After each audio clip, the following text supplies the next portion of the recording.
Good morning, everyone. Welcome to today's hearing. I'll invite Mr. Millett to call the next witness. Thank you, Mr. Chairman. Good morning. Yes, I now call Watch Manager Paul Sadler to give evidence.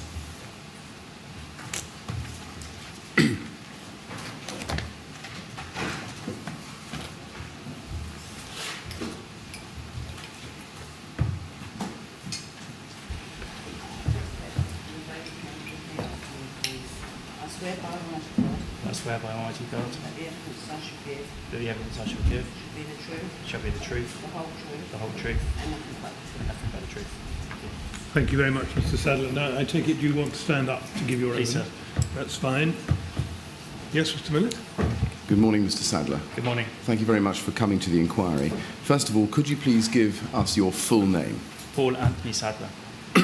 Thank you. Can I please ask you to go first to your two statements, the first of which you made on the 15th of February 2018, and that is MET 000124481, and the second you made on the 12th of March 2018, and that is MET 000122684. Have you read each of these statements recently? Yes, I have, sir. Can you confirm that the contents are both true? Yes, they are. Have you discussed your statements or your evidence with anybody before coming here today? No, I haven't. No. Now, I think you also have a contemporaneous note, which is MET or MET quadruple 05565.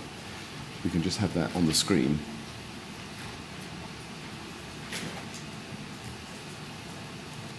Which is a manuscript note that you made after the incident. Do you recognise that note as yours? Yes, I do. And it's dated the 14th of June 2017. Is that when you wrote that note? Yes, it is. Okay. You've Mr. also Sadler, got... sorry, Mr. Millett. Forgive me, I can't help noticing that the first page appears to be written in two slightly different hands. Is it all yours, or did somebody... That is mine, yes. It's all yours? Yeah. Right, thank you. You've also got two exhibits, PAS2 and PAS3. PAS2 is a map, which is MET 0001561, and PAS3 is the photograph of an envelope which contains flat and floor numbers, which is MET 0001697. I don't propose to show you those at this stage, but they are formally part of your evidence. Now, before I go further, can I just say, first of all, thank you very much for coming today to give evidence to the inquiry. We very much appreciate it. My questions are supposed to be short and simple, but if they're not, or you don't understand them, then I'll happily rephrase the question or put it again, or not ask it at all. And also, if you need any breaks at any stage, just let us know. Sure. Okay. Now, just in terms of your career, you joined the London Fire Brigade, I think, in August 2008. Is that right? August 2007. 7, right. My mistake. Can you explain your career to date? Give us a summary of it. So, May 1998, I joined a retained station, Handover Fire Station in Hereford and Worcester Fire Brigade, which is now Hereford and Worcester Fire and Rescue Service, where I served for 18 months. I then passed a selection process to become a whole-time firefighter in November of 1999, where I was based on the White Watch at Hereford Fire Station. I served there until August 2007 on the White Watch at Hereford. I then transferred to London Fire Brigade, where I served at Heathrow Fire Station, Euston Fire Station, Dowgate Fire Station, Soho Fire Station, and now my base posting on the Red Watch at Lambeth Fire Station as a watch manager. Right. And just to go back to the date when you joined London Fire Brigade, I put to you August 2008 because that's what your statement says at the bottom of page 1, but is that wrong? Was it August 2007? That's my area, yeah, it's August 2007. It is 2007, okay. And you're a watch manager still, are you, at Lambeth? That's correct. And as at the night of the fire, you were based where? Lambeth Still Fire at Lambeth? Station, yes. Were you a watch manager on that night? I was, yes. You were. Now, at page 2 of your statement, if we can just look at it, you say that in relation to your training, that you focus a lot on high-rise buildings. You say 4 lines or 5 lines down from the top.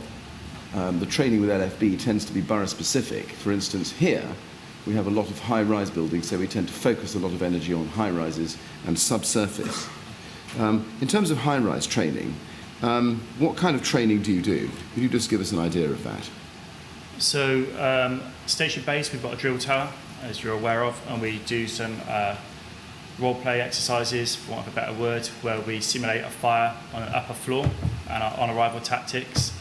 So we do that at station. We also have lectures, and then we have a borough-specific risks. So here at Lambeth, we've got basements, we've got a lot of high-rise, so I focus more on those aspects of firefighting than, say, at one of the suburb stations does, where they have more aspects of rural firefighting. Right. We have set dates where we have a set of fire engines that get together, 4, 6, 8, 10, and we'll develop a training program, and we'll have a large-scale exercise, say at the Shard, where we'll simulate a fire on one of the upper floors, and all appliances attend. It's usually a dry drill because we don't want to destroy the building, and we just simulate how it would evolve in real time. Right. Being a bit more specific, have you had training in the year or 2 years before the Grenfell Tower fire on fire spread in high-rise buildings?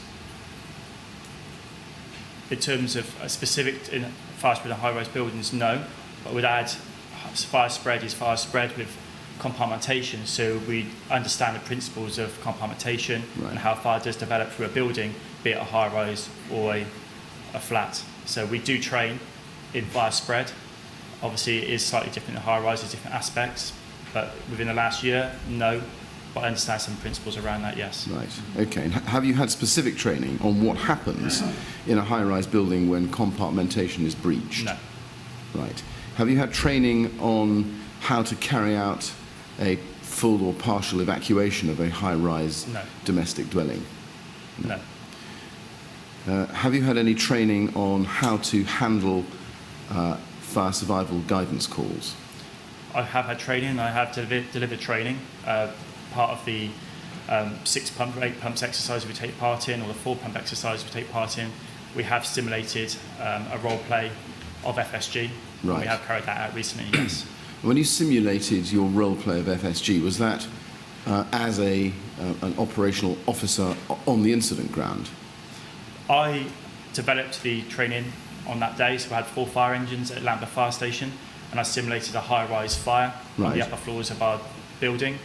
The upper floors of our hold headquarters are empty at the moment, so we simulated FSG's a fire on the 4th or 6th floor, and then from that I developed fire survival guidance coming through, and one of the fire engines with us took those calls and went through the policy and the procedure that evolves with FSG. Can I just follow this up?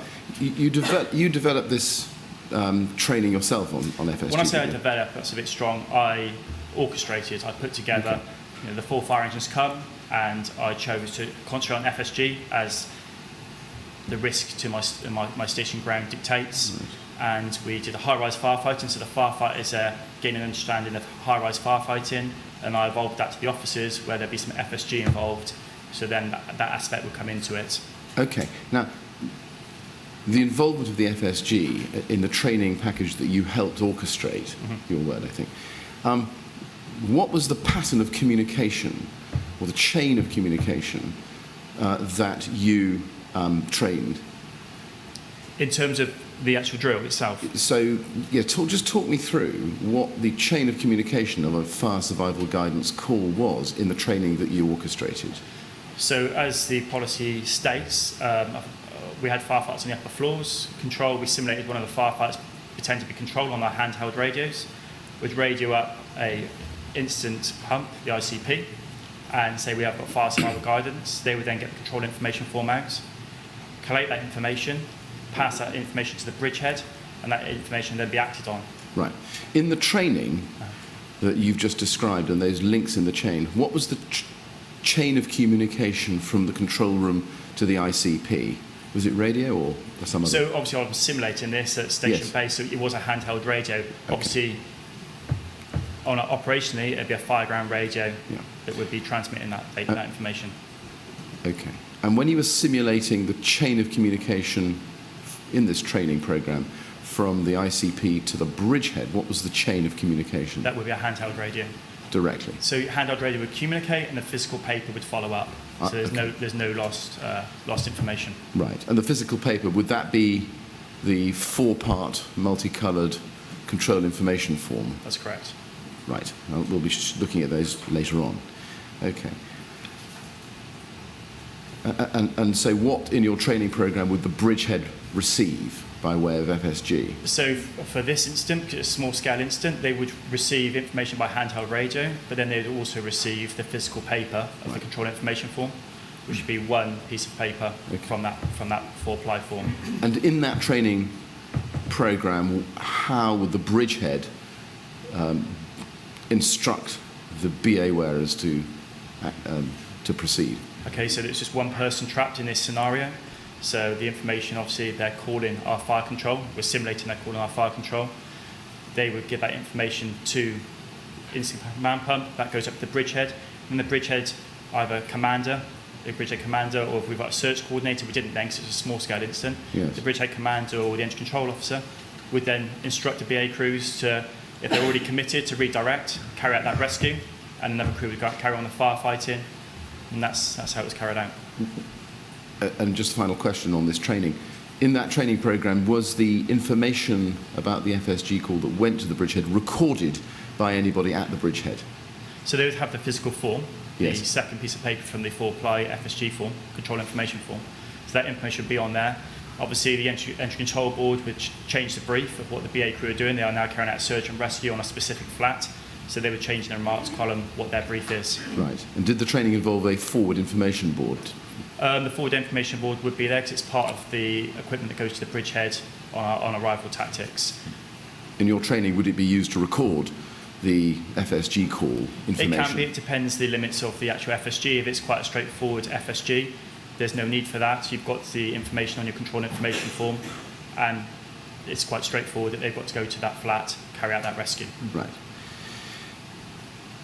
Have you ever had any training or given any training about the risk of cladding igniting on a high-rise building? No. Have you ever had any training or given any training about the risks of ignition of exterior structures which wrap around a high-rise building? No specific training, but as I mentioned earlier, firefighting tactics, when you arrive, a covering jet, say when a fire's left the compartment, you would put a covering jet above or below an opening to cool that radiant heat from the ventilated fire from that compartment. So that is part of on-arrival tactics and just good principles of firefighting. In terms of actually specific training, that is just what we do day in, day out. Did you receive specific Lacknell House training after the Lacknell House event? I have received training on the case study of Lacknell House through my promotion. Right. And what was the takeaway message from that training that you recall? Fundamentally, for me, the takeaway message, and this is personally, was FSG Right. and some of the miscommunication that might have taken place during that incident. Right. And That's my personal opinion. that's your personal learning, is it? Yeah. Okay. And what specifically did you learn should be done by way of FSG management, or by way of FSG, as you've just said in your last answer, that you now would do, which you wouldn't do before Lacknell? If possible, collect that information in a way that it's secure. So we have the control information form. Obviously, that isn't always possible. If you get the information away from a fire engine, so a station officer carries the airwave radio, they could get that FSG there. They might not have the FSG pad control information form near them. But where possible, collect that information in a system that's safe and that information is secure. That information gets to the bridgehead as a priority. And when resources permit, you get that information onto the recognised form. Yes, thank you. Okay. Have you ever heard of the fire at Shepherd's Court in August 2016? At Shepherd's Bush, yes. Yes. Were you present? No, I was on duty that day, but I think we're training. Right, okay. Did you ever receive any training or intelligence or even gossip around the mess table about the lessons learnt from Shepherd's Court? Not that I can remember, no. Okay. Can I now turn to the night of the fire? Now, on the night of the fire at Grenfell Tower, 14th of June 2017, you mobilised, I think once the incident had been made up to 25 pumps. That's correct, sir, yes. That's what you say in your statement. Now, we have on record the fact that the fire was made up to 25 pumps at 1:31. In your witness statement, you say in the third paragraph of your statement on page 2, in the second line, that the bells went down, you say. This is, I've said it's the third paragraph, I suppose it is. It's halfway down the page, which starts the 13th of June, was our first night shift. And in the second line it says, the bells went down at 12:55 a.m. Is that the bells at Lambeth Fire Station? Yes, that's correct. I just wonder whether that's a correct time. That might be a wrong time. Obviously, my statement is given to the best of my knowledge. I haven't really revisited the reports and such like, because obviously post-incident I was still finding it quite tough. That might be inaccurate. The short incident report will give you a definitive time, and I'll take that as being the true reflection of time. Okay, so I can put to you, because you were riding H221, weren't you? Answer yes. So in the short incident log at page 9, H221 is available at 1:33:50. So I think you wouldn't quarrel with that. Is that right? Could I see that on the Yes, page, absolutely, please, sir? certainly. So H221, which is halfway down the screen there, we've got the... and at the top, can I see what reference Yes. is 30? Is that mobilising in status 2? You have to go back to the page before. Sorry. But yeah, no. It's the first time there is the time assigned. Okay, yeah. So that's 1:33:50, and then the second is which for H221 is 1:35:55. Do you see that there? That's mobile to incident, or status 2. I'll ask you about the arrival time, but those are the times on the short incident log. Those times will be correct, yes. Right. So my statement should read 01:33 we're mobilised, and Right. 01:35 if we're status 2. Right. Now, H222 was mobilised at the same time. Do you That's remember correct. that? Yes. And was riding with you? Yes, it was. You It was in front of us It was in front en of route, you? yes. Okay. Now, we need to try to get a fix on the time you actually arrived on the incident ground.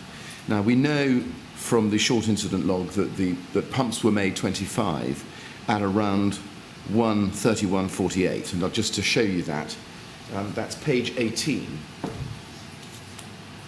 of the short incident log.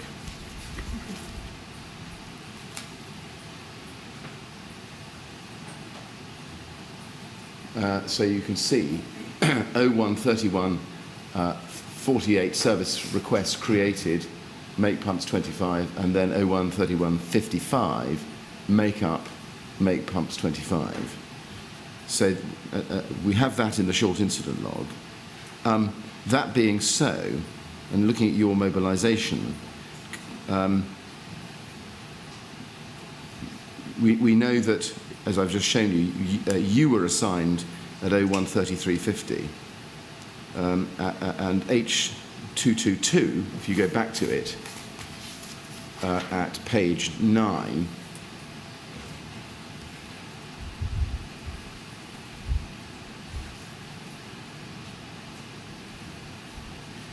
arrived just a couple of minutes after you, as I think you say. Does that help you with the time that you arrived, do you think? Yeah, I believe. I remember not booking status 3 because there was a lot going on the radio, and I was briefing my crews in the back on arrival. Right. I remember leaving the fire engine. I remember I hadn't booked status 3. I Okay. believe Ben McAlone, my crew manager, he hadn't booked status 3 either. We're busy briefing the crews of what to get as we approach the incident. Okay. Now, just sticking with that page of the short incident log, we've got your status 2, H222 status 2, as 1:37:23, and you say in your statement on page 2 that you think your travel time was about 7 minutes. I think that's a bit a bit short, I believe maybe 13, 14 minutes. Obviously, it's hard to put a time on it, but Right. it was quite a long travel distance for London. Okay. So you think you were right. If it's 13 or 14 minutes and you were mobile to incident at 1:37, that would put you on the fire ground at about 1:52, I suppose. Just Is that about reference the status too. Sometimes there is a delay, there's a lag on the MDT. It might take a little while to take your status depending on the signal. So us booking status 2 at 01:36 and 01:37 represent, it seems quite a long time. We're usually out the doors within 90 seconds. Right. Okay. Well, And were you on that night, do you think? Yes, we were. Right. There was. I remember looking the watch room because it was away off our grounds. Right. But I remember just shouting that I'd use my phone, Google Maps, or the MDT to get us there. Okay. But Yeah. on the basis that we're working for the short incident log as accurate. That is accurate. So as data's been inputted, however, it might not be accurate when we press that button, or we're already en route, giving Right. that information to crews in the back, and then we press status 2, if that makes sense. Okay. Now, on the same page in your witness statement, and I keep calling it the third paragraph down, it's just below halfway down, or 2/3 of the way down, you say, we headed towards Grenfell Tower from the south, and then you say, I could tell from the chatter on the radio that this fire was serious, and from Earl's Court onwards, my driver really put his foot down. Now, just in terms of the chatter on the radio, what chatter in particular made you think the fire was serious? Do you remember? The FSG. The FSG? Sorry. Sorry, go ahead. So heading along Millbank and going round up towards Earl's Court, I believe that's when I started hearing some FSG. Obviously, I've changed onto Channel 4. We're a southern call sign, but I'll go straight to Channel 4. Yes. And I've picked up and intercepted, obviously, this radio chatter, these communications, and I could hear FSG taking place. So I knew, I mean, this is the Make Pumps 25 instance, it's very large, and there is FSG evolving en route. First of all, what did you hear the FSG on? So, obviously, this was a year ago, and I don't want to reflect inaccurately. I do believe I did hear, and maybe the time frames might tie this up, I don't know. I might have heard the control trying to communicate to either a CU or a ICP, and they weren't getting a response. I don't know if I've thought that over the period of time since the fire. That's not gospel, but I do believe that's what I heard to start off with. Then that FSG did get transmitted. Right, okay. In terms of what you were hearing, what you were using to hear that message on, was it a radio in the cab or? So that's the main scheme radio. There's two types of radio. I carry a handheld personal radio for fireground radio.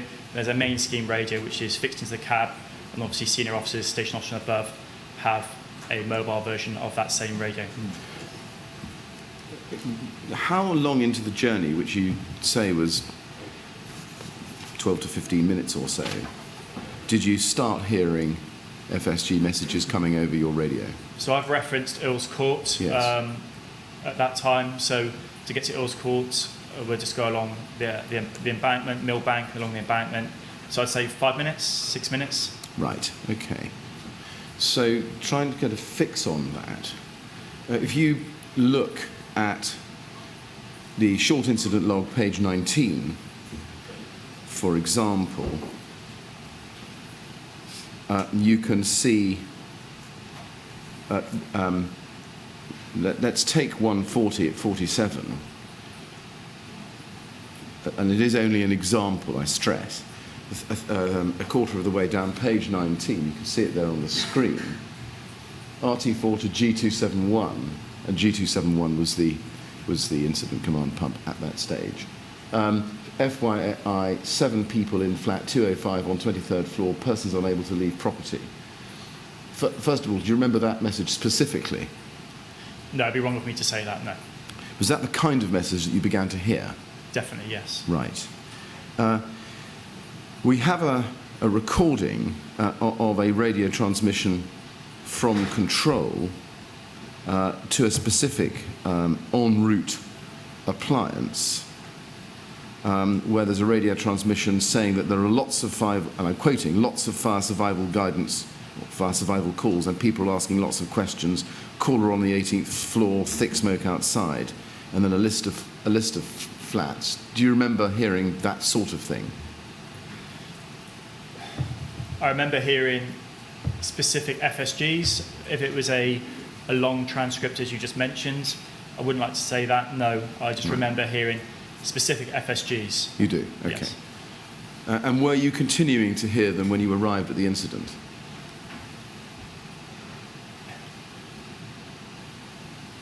On arrival, I can't recall that, but during the journey there, yes. So leading up to 2 or 3 minutes before our arrival, there were FSGs being processed, yes. Okay. And would you say when you were hearing these that en route that there was well, let me try and put it in a way that doesn't suggest an answer. What was the volume or frequency of fire survival guidance calls, messages that you were hearing en route? It's more than I've ever heard before. Right. Obviously, usually it's just 1 or 2 FSGs that you receive en route, and I've experienced that once before in my career. Right. This was more than 1 or 2 FSGs, and maybe I wouldn't like to put a number on it, but there was more than 1 or 2 en route. Okay. Obviously, that's why my driver, as I said, put my foot down. I remember that because we nearly had an accident. Such was the desire to get there. Well, sticking with page 19 then, at the moment, and just looking at all the messages we see from 140 down to the bottom of the page, and again, these are just a snapshot, just an example. Would that represent the frequency and volume of the fire survival guidance calls you were hearing over the main scheme radio in the cab en route? I was on RT4 and I was status 2 at this time, so yes, I would have been hearing that. Right, okay. Now, on page 2 in your statement, at the very bottom of the paragraph we're just looking at, you say, we parked in Sirdar Road as it was the closest we could get. Could you just show us on your map that you've exhibited, which is PAS 2, where exactly that is? I'll just give the reference again. That's MET 000015641. If we could just enlarge the tower area. Can you just show us where you parked? Where Hotel 221 and 222 parked? Yes. You have to zoom out, please. Could you go back to the first? So it's not even on there. Right. So where B is Bravo is circled. If you head south down Grenfell Road, Yes. Sorry, at the bottom of the...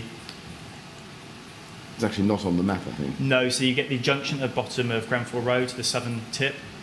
As you're coming down that road, turn right, and there'll be a junction ahead of you, and it's down halfway down that road. Right, okay. I So think south of the 3 walkway blocks that we see on the map there. If you could just pop the cursor, I'll tell you. So where I've written 20 metres, Yes. that's 20 metres down. There'll be a junction there, Yes. and it's 20 metres down that road. Right, okay. There was a high volume of fire appliances and emergency vehicles parked there, so that's as close as we could get. Okay. Now, you then say at the top of page 3 of your witness statement, bottom of page 2 and top of page 3, I then instructed my crew to put on their BA gear, and I also put one on myself, which in normal circumstances is pretty much unheard of. It's bottom of 2, top of 3. Why did you instruct your crew to put on their BA straight away? So, approaching the fire from the south, we really couldn't see the tower until literally we were at status 3, and maybe 20 seconds before I caught a glimpse of it between the trees. Right. Obviously, knowing the amount of FSGs, I drive my crews go, and there's a long travel distance to the tower with some equipment rather than have to return to the fire engine and back. I mean, running or walking in fire gear is quite a strenuous task as it is. So, I mean, you can run 100 metres in 15 seconds, but you can't run 100 metres in even 20, 30 seconds in fire gear. It is hard. So I wanted them to. I didn't want them coming back to the fire engine for anything. So I got them to take as much equipment as they could. They know they're on arrival tactics to a high-rise incident, so they were getting IEC packs off. I think at that time we were trialling the new high-rise bag. That was taken. They took every firefighter took a breathing apparatus set, long lines, breaking in gear, anything we could carry we took. You say you were trialling a new bag. Is that the fire bag, F-I-R-E That's bag? correct, yeah. Right. When you instructed them to put on BA, that was your idea, was it? Or were you responding to an instruction or an That was order? my idea. Okay. Why is it unheard of for you to put a BA? Unheard of maybe isn't the right word. It's very rare. Watch managers usually carry out a functional role, so or a role on the instance, so a sector commander, bridgehead commander, safety officer. So there's specific roles that an officer will carry out. So we're usually utilised for those roles, which implement some kind of command and control. So the senior officer can get rid of some of his lines of communication to take that weight off him or her. Okay. So I just made the assumption that I'll take briefing apparatus with me because the fire was something that I've never seen before. You could see it rapidly developing up the side of the building. I'd rather take it with me and someone else could use it, or if I'm needed. Sometimes in situations where it's something quite drastic, they will send a crew manager in or a watch manager in to assess the situation, to try and look at what strategies we could implement, because we know maybe a little bit more than a firefighter. It's not necessarily always the case, but sometimes it's assumed that we might have an understanding of something different. Right. Now, when you first saw the fire, were you walking up Grenfell Road, or had you seen it before you parked? Saw it maybe between the trees as we headed east across the junction before heading north up the road we parked on. I think I caught a glimpse of it between the trees there. Right. And then when we got to status 3 and put the handbrake on, I could just see the tower behind another block of flats. Yes. I could see the fire developing up the eastern side. I really saw fundamentally there. Right. Okay. And okay. At what point did you get a good look at the fire from the ground? As I entered Grenfell Road.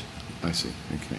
And how much of it was alight? Do you remember at that stage? I think I referenced it in my statement. The southeast corner or the eastern corner of the tower was alight, maybe from floors 4 up to 14, 15. Again, it's hard to reference floors when you're approaching without stopping and counting. But it was developing up that southeast corner. Okay. Now, on page 3 of your statement, in the second paragraph, you say, at this time, I was approached by an officer, watch or station manager level, who told me that lots of FSGs were coming in and we needed to set up an FSG point where we were.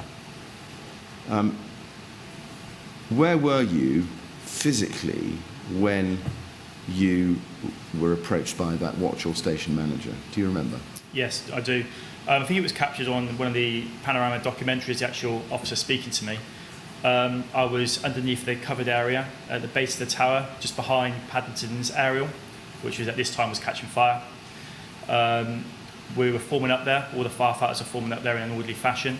The bridgehead you could see, or the lobby area, was saturated with firefighters going in.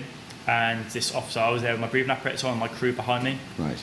And this officer approached me and said that we're receiving a high volume of FSGs on the upper floors. We need to set up an FSG point at this location to help deal with those calls. Right. Now, before that, as you say in the first paragraph of your statement, in the third line on page 3, you say you saw a command unit, this wanting the unit for booking in. However, I found an officer from the CU and gave him our nominal roll boards. The command unit, which number was that? Do you remember? I didn't know what unit it was at the time. I now know that is CU7. 7? Yes. Right. You say you now know that it's CU7? Yes. What have you learnt since the time of the fire? Hearing your conversations here. Oh, right. Okay. Again, looking at the words, I found an officer from the CU, was that from that same CU? I don't know. So as I briefed my crews to get their breathing apparatus, we walked. It was quite a journey. We jogged up towards the tower. Obviously, I had my pumps and my nominal roll boards to book in. Yes. With the CU. CU7 kind of looked in darkness on my right-hand side. When I say it looked in darkness, there wasn't much activity around it, and I saw someone from the CU jogging down. I asked him where the command unit was for booking in. He said it's around the other side. I said, well, I've got the boards. He goes, I'll take those off you. As a matter of practice, do command units, as pump ladders tend to, have a number on the outside you can see? Yes, it did, yes. It would say CU7 or CU8 or CU2, would it? I believe so, yeah, yes, it would, Okay, yes. so the first one you saw that was in darkness, do you remember what CU number that was? I didn't see a number, but it's at the location that I went back to later on as we go through my statement, and that vehicle was in the same position, so I would assume that it is the same vehicle, it's not been moved. Okay. And did you see a second CU on your route to the tower? No, I didn't. Again, hearing some of your conversations here, I understand that I might have walked right past one on my right-hand side, Right. but didn't, no. Okay. All right. Now, coming back to the paragraph on page 3 in your statement that I was on a minute ago, you say, officer, watch or station manager level, who told me that there were lots of FSGs coming in. Do you know who that was? No, I don't, no. Right. Have you, or did you know, or do you know, a watch manager Kentfield? I might have had interactions with him, Right. if it is a him. It was a him that I spoke to on the fireground. But again, when I see, we get great deal of CUs meeting us on different fires around London, so I can't say I've seen the watch manager before. All right. And what about, let me suggest another name to you, station manager Loft? No. No. Now, do you know whether the watch or station manager had come from a command unit? Again, there's a lot of information going on, so it's got a sensory overload. I don't think he had a tabard on, but again, I don't want to say either way, to be fair. Do you know why that watch manager or station manager approached you in particular for this task? No, I think where we were in that covered area, just on the southern side of behind Paddington's aerial. We're forming up there because it afforded some kind of protection from the falling debris. I guess I was the only white helmet. I'm quite tall, and maybe I stood out, and he wanted a watch manager or a crew manager to assist in what was going on. Right. At the point he approached you, it sounds from what you've just said that you'd joined the back of the BA wearer's crew, queue. Is that? Yeah, we're kind of in the middle of it. Yeah, people Right. are forming up behind us. Quite an orderly queue of 3 abreast, just forming up, waiting for.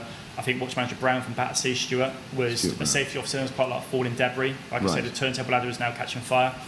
I was covering jets trying to put that out. And he was, I think, holding people back until people filtered into the tower. And then more people would then make a dash across into the tower. Oh, I see. So just see if we can get a mental picture of this. There's a queue of BA wearers coming.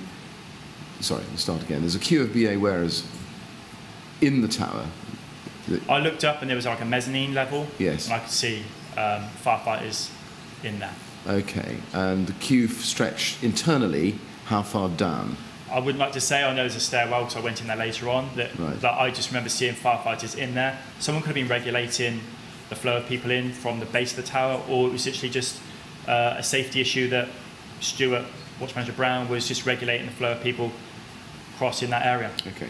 And when you arrived at the covered area, how big was the queue of BA wearers waiting to be called up? It was substantial. There's over a dozen, maybe 20 of us. Right. Okay. And was anybody marshalling you? Not there? aware of. I was mid-queue. I was Right. forming up, trying to take in what was happening. When you were approached by this officer who told you that there were lots of FSGs coming in, did he tell you anything about those calls other than there were a lot of them? No, on reflection, maybe I could have asked a little bit more information, but I think he was quite overwhelmed, and he had more of a situational awareness of that instant. I've just literally turned up. I've just literally turned up and walked to that location. I was maybe there for 1 minute, Right. and he's come up to me with this information. He's far more aware of the dynamics of this incident and what information is being communicated on the fire grounds. So Right. he's asked me an instruction, and I've gone with that. Do you know how he knew that there were lots of fire survival guidance calls coming I in? assumed that he's from the command unit. I don't know how I've assumed that. I think he might have said he's from the command unit. Again, Right. I can't remember, so I don't want to say that as true. But yeah, He said there was a lot of FSGs. Okay. But I was aware of that anyway, because en route I'd heard these FSGs. Right. Now, you say in your statement that he told you that you needed to set up an FSG point. What did you understand the officer to mean by an FSG point? A way of communicating and controlling the base of the tower, that information into the actual building. Again, I didn't have much situational awareness. I knew that any CU would be overwhelmed at this time from what I'd heard. Even just half a dozen FSGs would be quite an overwhelming flow of information coming into a command unit to deal with. Okay. And had you ever set up an FSG point before? I've dealt with an FSG before, yes. That's not quite the same thing. Have you ever set up an FSG point before that you were being asked to set up now? So I've dealt with FSG in terms of en route to an incident, I've taken FSG information, I've got to the fire, I've informed the incident commander of FSG taking place and asked if he wants me, or she wants me, it was he in this case, to deal with that FSG. I was given that information, wrote that information on a control information form, briefed the breathing apparatus to go carry out that rescue. Firefighter did a 360, saw a gentleman hang out the back bathroom window. The crews were redirected from firefighting to carry out that rescue, and we rescued the individual. So in terms of setting up a point, see, it's very fluid. It evolves very quickly, a smaller fire. So to set up a point is hopefully the rescue's dealt with and over before you've really set up a point. That evolves because that's part of the policy, but actually the rescue was carried out before things were set up. Okay. That was communicated back to control that the FSG was carried out. Okay, let me see if I can just explore that a little bit further. What did you understand when he gave you the instruction that he wanted you to do? So I think there's a piece of paper that will come up. I don't know if he had that piece of paper then, or he gave me a couple of minutes later, and he had a lot of information. Obviously, it wasn't put on a control information form, but we'll have a look at the FSG policy soon. It was written down in a way that they could control it and deal with it, and I assumed that at that point I need to capture that information in the correct manner and get some kind of order to the information going to the bridgehead, because this one piece of paper could quite easily get lost, and then we've got issues. Right. At the point when you were asked to set up the FSG point, did you know what the system was for communicating FSG calls that were already coming in, that you've told us about, to the bridgehead? No, so when I was told by this watch manager, or station manager, I do believe it'd be a watch manager, of this, I asked two of the firefighters from my station, Firefighter Warman and Firefighter Page, to firm up contact. I believe this watch manager told me that CU7 was my point of contact and Channel 3 was my communications channel. I got those two firefighters, Steve Page and White Warman, to run back and firm up that information, that was the correct communication for this information. Okay. Now, I'm just going to explore that a little bit further in a moment. But before I do, I think the answer, just to go back to the answer to my question, I think it was no, you didn't know, is this right, what the system was in place for communicating FSG calls that were already coming in to the bridgehead? No, I didn't. You didn't? No. Okay.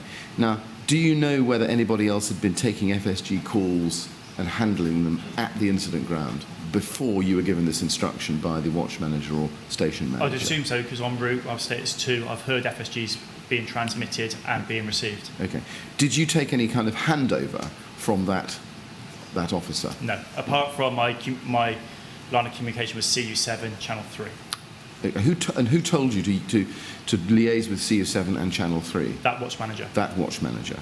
Okay. Did you have any indication as to who the incident commander was at that time? No. Okay. Did you ever speak to the incident commander, whoever it was? No, but this fire was unprecedented, and sometimes in heavily evolved fires, you're not always going to speak to the incident commander because they're quite overwhelmed.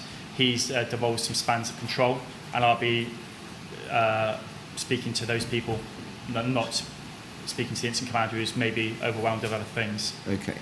Now, coming back to your answer a minute ago about how you set this up, on page 3 in the 4th paragraph, you say, I set myself up on a car bonnet near the foot of the southeast corner of the tower. I was given an envelope by the officer that had floors and flat numbers written on it.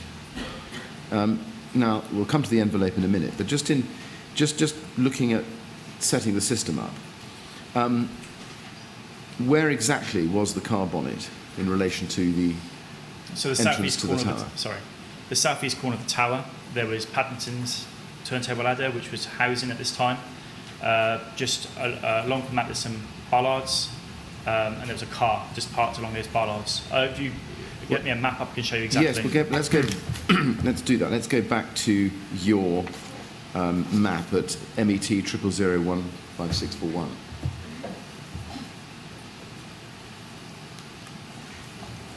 Now, if you enlarge the tower area, thank you, you can see the word posts there, which we've seen before is where there are some rising bollards, or unlockable bollards. Sure. Can you show us, by reference to this map, where the bonnet of the car was? So where post is written, if you just go to the left, you see a little rectangle. Yes. It was either there or just ever so slightly to the left underneath the covered area. Right. I believe if I've drawn it there, and that was quite soon after the incident, that's where it was. Okay. It was on that corner there. Right. So was it actually under the covered area or in the open? I want to say it was maybe half and half, Right. because I was, which we'll get to later, I was moved from there for safety. Okay.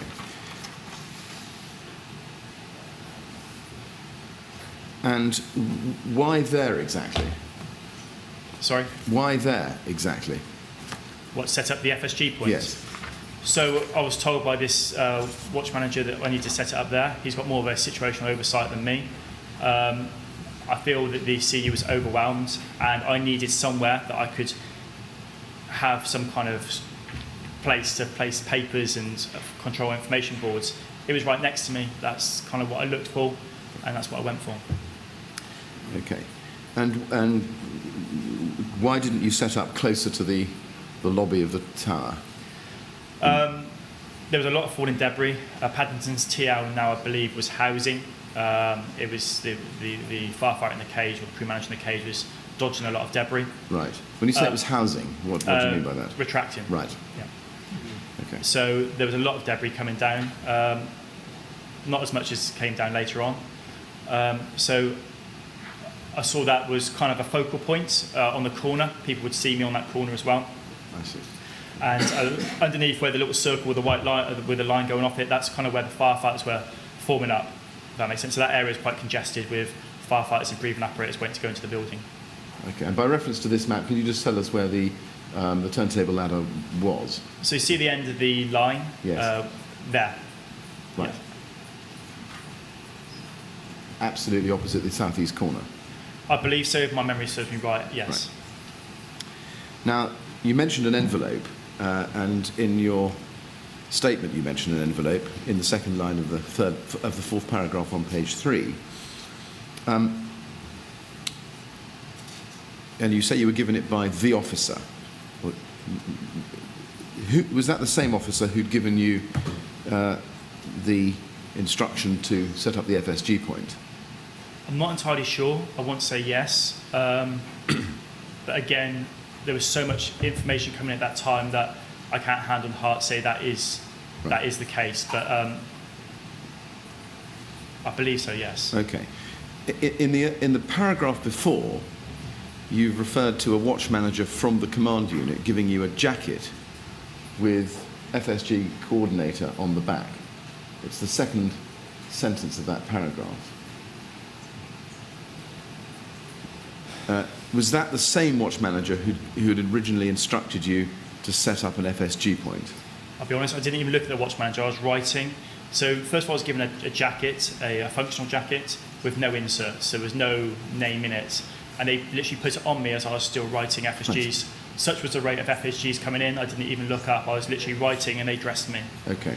Later on, when I was laid down on the floor because of things that we'll talk about later happening, I was lay on the floor, and that's when they put the insert on my back.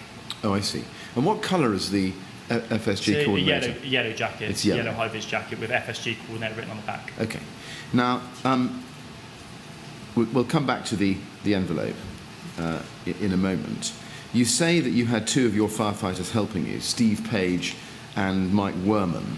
which you mentioned earlier this morning, and indeed in your statement in the same paragraph we're looking at there. What did you instruct them to do first? So when I got this information, I turned to them, and obviously it was just some faces that I knew, and I knew that every firefighter carried a task, but usually go for a face that you know. And I asked them to firm up this information that I've been given. I don't know why I doubted it, but I just wanted to make sure, because this is such an important event, that everybody's singing on the same hymn sheet here. I wanted to dot the I's and cross the T's. When you say you wanted them to firm up the information, what did you actually ask them to do? Sorry. I asked them to go back to CU7. Yes. Confirm that CU7 was the CU dealing with the FSGs. Right. And that Channel 3 was my communications channel. Okay. And did they do that? They did, yes, and they reported back to me. Right. How long did that take them, that trip to CU7 and then back to you? A good few minutes. It was. I do believe that they actually went to CU8 because CU7 wasn't still up and running, but they were told CU7 was the point of contact and Channel 3, and they came back to me and told me that information. So let me just be clear, you think they went to CU8 first and then were told to go to CU7? No, I think they went to CU8 and spoke to CU8 and were told that CU7 was going to be dealing with FSG and Channel 3. I think they went back past CU7. Okay. Was your fireground radio still picking up RT? Could you pick up RT4 messages on your fireground radio? Answer no, it'd be a station officer and above who's got a main scheme radio. Just in terms of timing, and following up that last answer if I can I just ask you to see if we can get a time check on this by reference to the short incident log. Page 22, please. You can see a time mark there of 02:23:33. No, that's not it. 02:23:33. Key, CU7, run all FSG calls via CU7. And that's the time when the control room keyed that information in there as an ordering. Does that help you fix in your own mind a time when CU7 took over control of the FSG information? That would be the time that it's broadcast. I do feel, because I do feel I was speaking to CU7 before that with FSGs, because I've seen some documented. I do remember right in early 02, 100 hours times down, I do remember that. Okay.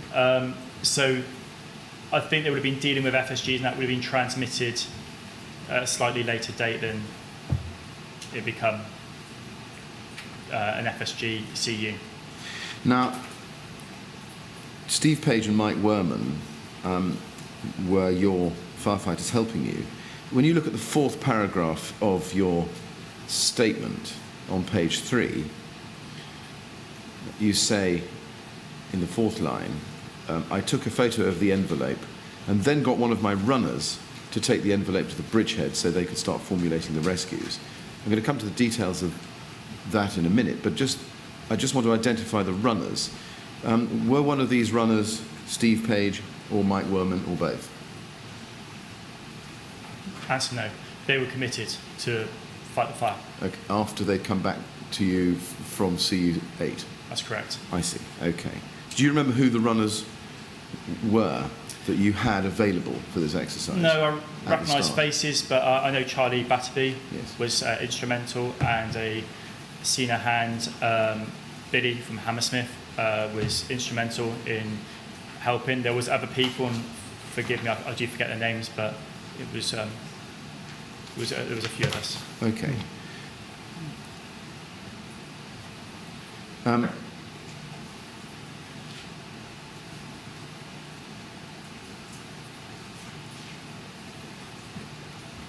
You say at the end of the third paragraph of your statement, Channel 3 and CU7 were the points of contact, and you told us that this morning as well. Do you know the names of the people on CU7 who you were supposed to talk to? I can't remember their names, and I don't think I was given their names just CU7, and that will suffice for transmitting radio traffic. Right. At the start, when you set up the FSG point, what was the method or medium of communication with CU7 that you were supposed to use? Say again, sorry, sir. But at the point when you first set up the FSG point on the bonnet of the car, Yes. what was the medium of communication? What tools did you use to communicate with CU7? My handheld radio Right. and runners. And runners. Did you have any difficulties at that stage in communicating effectively by radio with CU7? No, it was very effective. Right. Do you know who you were speaking to on CU7? I want to say Dan Merrick's, he's got quite a distinctive voice, but again, this is over a year ago, so I wouldn't like to say that's gospel because that would be wrong of me. Okay. Do you know whether you did actually speak to Dan Merrick, whether it was on CU8 or CU7? No, I spoke to CU7. Okay. But you say you'd like to say Dan Merrick. Do you have a specific recollection? Again, looking back, things change, and I wouldn't like to say hand on heart that's the case. So. Right.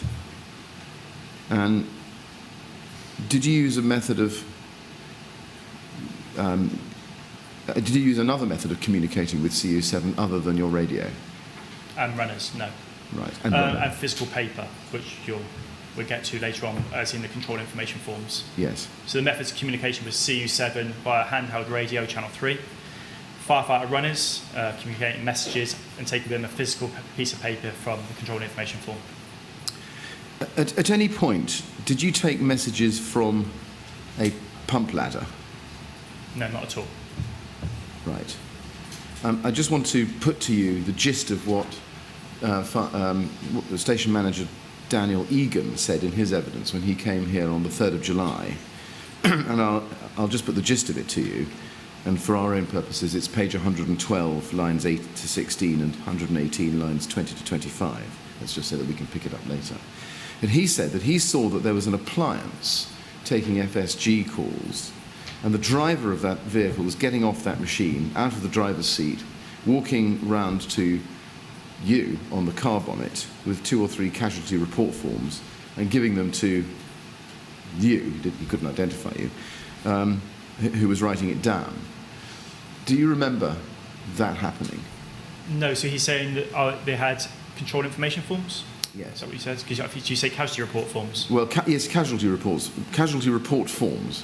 Casualty report form is a form we do when we carry out IEC or first aid on an individual. Right. So there's no individuals there at that time that needed first aid. I wouldn't be receiving that information. Okay. I would be receiving controlled information forms, but I didn't receive any controlled information forms from any pump and appliance on that ground. I dealt with all controlled information forms that I'm aware of. Right. Okay. So whether it's casualty report forms or control information forms, just to summarise your evidence you've just given, you don't recall receiving those pieces of paper from a driver of a pump ladder? No, there was. I think it might have been North Kensington's pump ladder parked behind me, I believe, and one of the runner firefighters got me a controlled information pad from that appliance.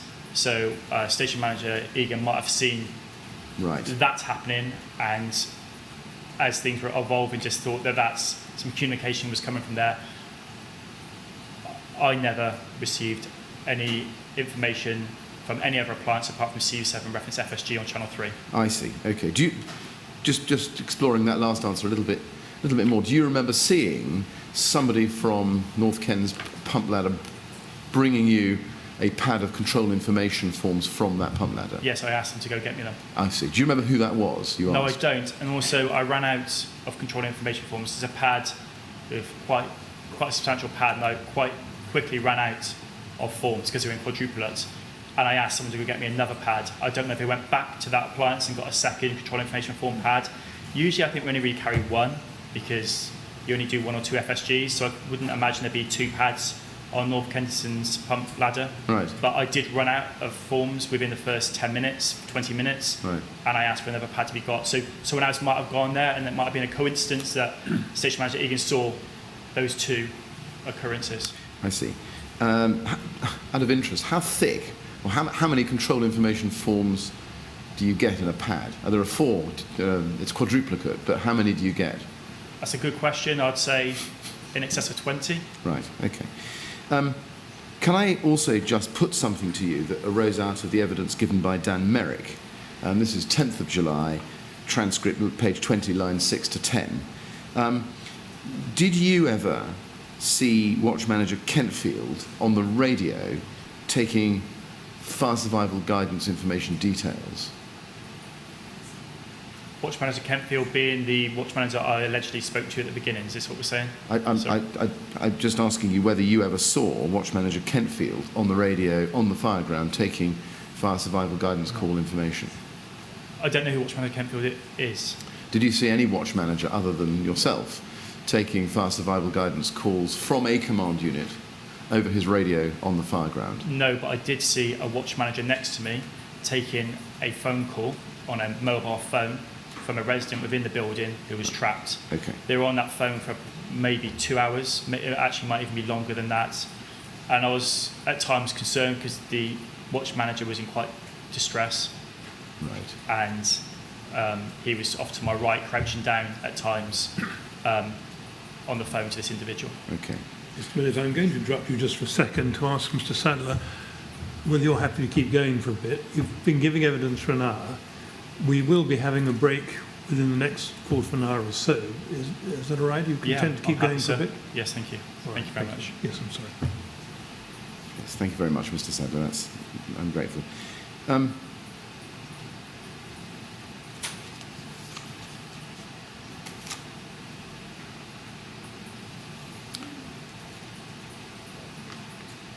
When you started on the FSG point, you had these control information forms? Well, let me just put it a different way. When you started at the fire survival guidance point and you set it up, did you have any control information forms already with you, or did you need to get them from somewhere?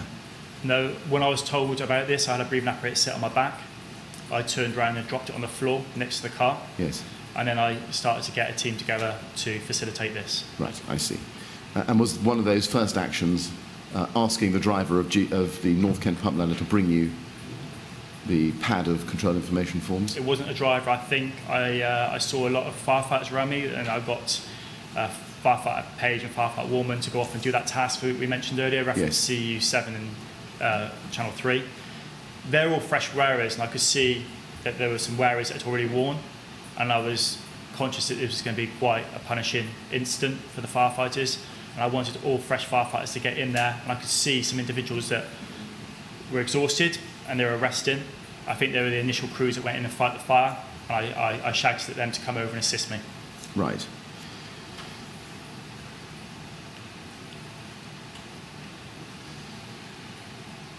And as you started the exercise, where did the control information forms come from? Control information forms would have been got from, I believe, North Kensington's pump ladder that was parked. I can't say that for gospel, but I believe that's where the initial pad come from, yes. Right. Did you also have with you at that stage some FIBs, forward information boards? No, when I briefed one of the firefighters to get me control information forms, I asked them to get a forward information board as well. What were you going to use those for? Fundamentally, the forward information board was a board to rest on to start off with, but as the situation evolves, you can utilise it for many different functions. Okay. So to have it there, it's additional stationery. Okay. Now, what was the source of the first fire survival guidance information that you were given? I believe, and you might be able to help me with this, I believe I took FSG, first of all, from Channel 3, and the rate of they were coming through was phenomenal. Right. I couldn't pull off 4 pieces of paper and write the flat numbers down quick enough before the next one come. Did that information always include the flat and floor number and persons trapped? Not always. It was a variation of them. So fundamentally, I'd say 80% of the FSGs come through as flat and floor only.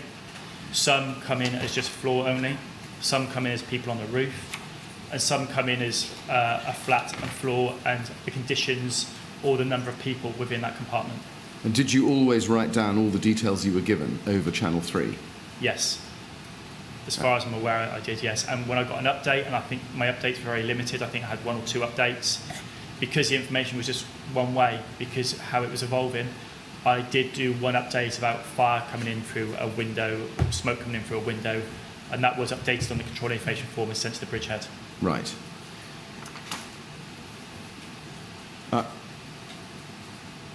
And when you started writing down the information you were getting over Channel 3 at the very beginning of this process, what were you writing that information down on? On the control information forms. Okay. Then if you turn to page 4 of your statement, second substantive paragraph, you say, when completing the forms, I arranged for the white copies to be taken to the Bridgehead, the yellow copy to the Command Unit 7, and I kept the other 2 forms. The forms actually tell you that it should be the other way around, with the yellow to the Bridgehead and the white one to the Command Unit. The reason I changed it was that the white one was the more legible one and the one of the most importance at the time.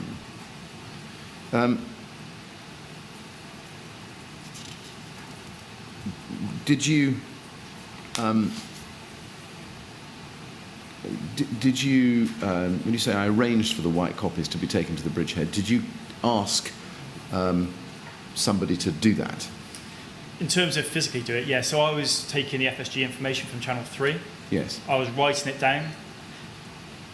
If the incident wasn't as resource intensive, I would have stood back and facilitated crew managers doing this and supervised, but we didn't have enough people, and I wanted to take ownership of this process. Right. So I wrote down on the forms, and I'd pull off the white one, and I'd have some firefighters to my left, and I'd have firefighters to my right. Right. Firefighters to my left were to the tower, firefighters to my right were to the CU. That way I could prioritise how many firefighters I had at any one time, priority being information to the tower. I see. And you say in your statement, at the end of the paragraph I've just read to you, the white one was the more legible one and the one of the most importance at the time. What do you mean when you say one of the most importance at the time? Why was the white one particularly important? Have you got any evidence of my control information forms, sir? I have indeed. I'm going to show you those in a minute. I think it would speak 1,000 words if you show a control information form, a white copy and a yellow copy. Okay. If you don't mind, sir. No, I don't at all. Let's. I'm just thinking how long this is going to take. I'm sorry. Well, before I do that, let me just ask you some questions about the envelope. I would like to show you those forms. All right, well then I won't. I think we should have. No, that's absolutely fine. Can the witness please be shown LFB quadruple 01922?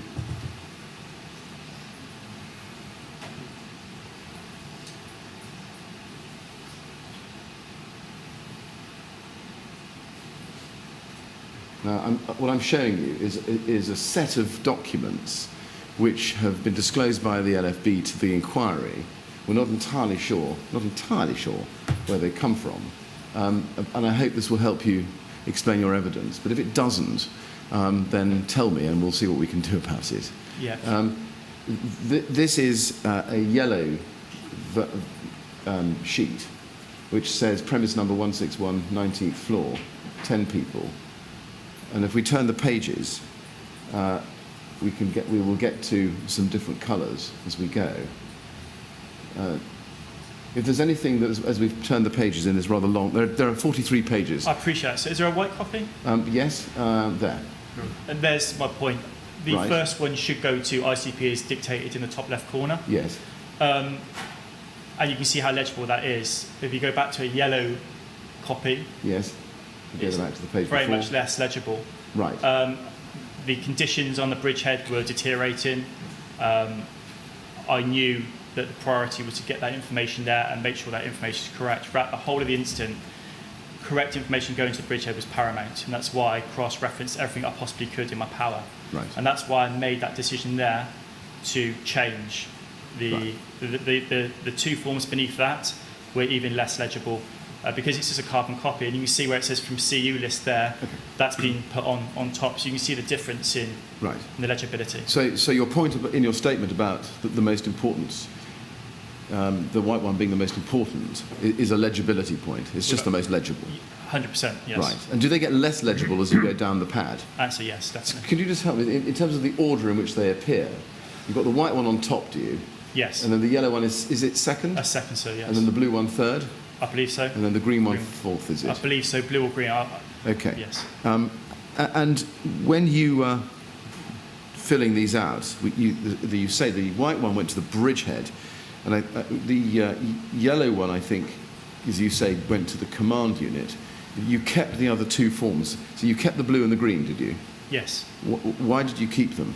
Because they're there to update. If any further information comes through, I can put that information onto that form. That Right. form can go back to the CU, can go back to the Bridgehead. Okay. We can update that so we can cross-reference with flat 164, 19th floor, and that update can be amended. Right. And you'll know from that colour that that is an updated information. I see. Okay.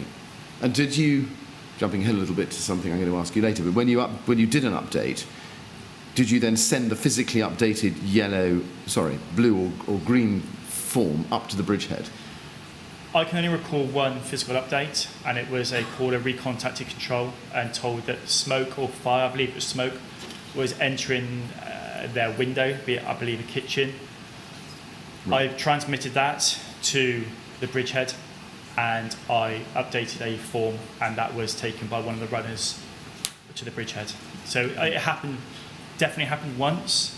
It might have happened a couple more times, but it would not be more than 2 or 3 times, I believe. Right. That process. Does that answer your question? Okay. And where did you keep the blue and green forms while you were working on the car bonnet?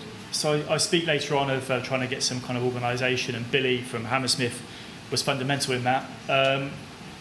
When we realised, I think if we just go back to one of the other FSG forms, I've written a number at the top. I might be able to help you with that. Okay, I think it's the very first one that come up. Let's go to the first one.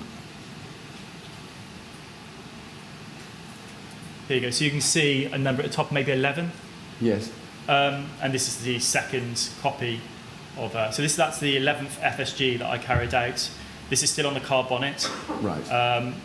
Because I abandoned that process as I went to the floor. So I knew there was a lot of FSGs coming in, and I wanted a quick process to be able to cross-reference my FSGs, and I thought a numbering system would help. And I remember, I think I got to number 13, and Billy took another FSG because I was that overwhelmed, and he put number 12, and I put number 14. It started to break down around number 13, 14. So that's when I abandoned that process. So that was me trying to get some kind of control over the flow of FSGs coming in so I could cross-reference them. So it'd be easy for me to say, rather than 161, at the Bridgehead, they could put them in numerical order, and we could reference it that way. Right. I realised that's not going to work for updating of calls, so I asked Billy to start putting them into piles floors 1 to 10, 10 to 20, and 20 and above, because we always had a floor number. We did not always have a flat number. I see. So I abandoned that numbering and circling around number 13, 14, I believe. Can I ask you to turn to page 4 internally of this same document, where we have a yellow version, and page 5 where there's a blue version. Just looking at the yellow version, they've both got 14 at the top in a ring. If we just flip between one and the other, if you look at the yellow one, you can see 14 in a ring, and the next page,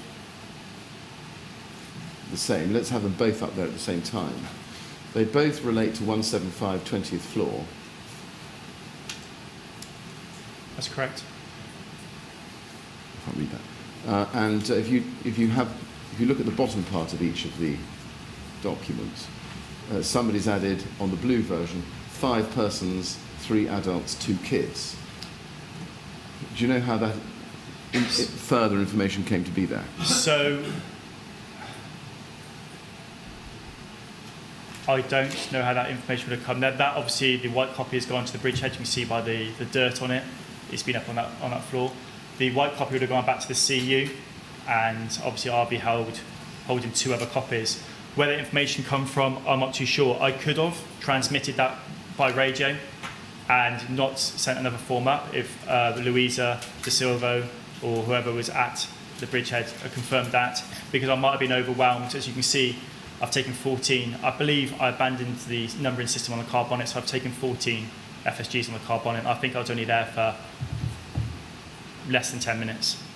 Yes, 20 okay. minutes maybe, I don't know, but Right. it is very limited. Okay, so we can use, schematically, can we use the number that you put in on the top in a ring to guide us as to the order in which you dealt with these forms? 100% for the early stage of the incident when I was on the car bonnet, yes. Okay. I believe I abandoned it at the car bonnet. That might not be the case. I might have abandoned it on the floor, but I'm pretty sure I remember it going wrong. Right. Not wrong. I remember this number sequencing going out and I couldn't trust it anymore on the car bonnet. And I made that decision to abandon it. Okay. Last question before we break. Can I just show you page 33 of this bunch of documents? And this is a white version, which has got a 1 on it, and your name. Is that your writing? It's pretty bad, so there's a good chance it will be, yes, sir. Okay.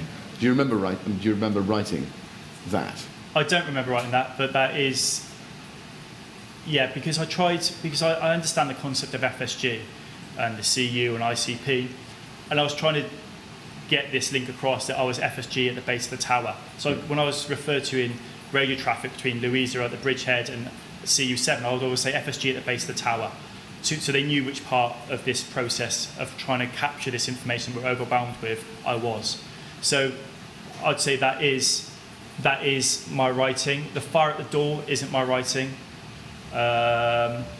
Maybe far through the window isn't even my writing either. So that might have been, see, that would have gone up to the Bridgehead straight away. So that writing fire on the door and the scribbled out bit, I think, would have been, and that's the very first FSG I did at 0213. That was my next question. That was your first one?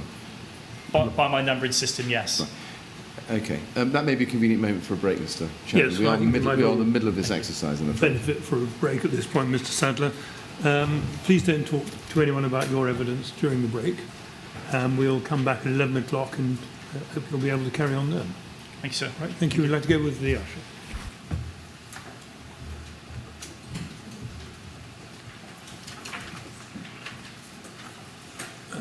Right, 11 o'clock then, please.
All right, Mr. Sadler? Yes, thank you, sir. Ready to carry on? Yes. Just a minute. Mr. Sadler, thank you for coming back. We're going to go back into that bunch of forms in a moment, but before I do, I think I do need to explore with you the envelope that you say you received. Let's just go back to your statement, please, first of all. Page 3, in the 4th paragraph down on that page, you say, I was given an envelope by the officer that had floors and flat numbers written on it. And that was when you set up on a car bonnet. That was at that time. Can I just show you that? That's MET 000016967.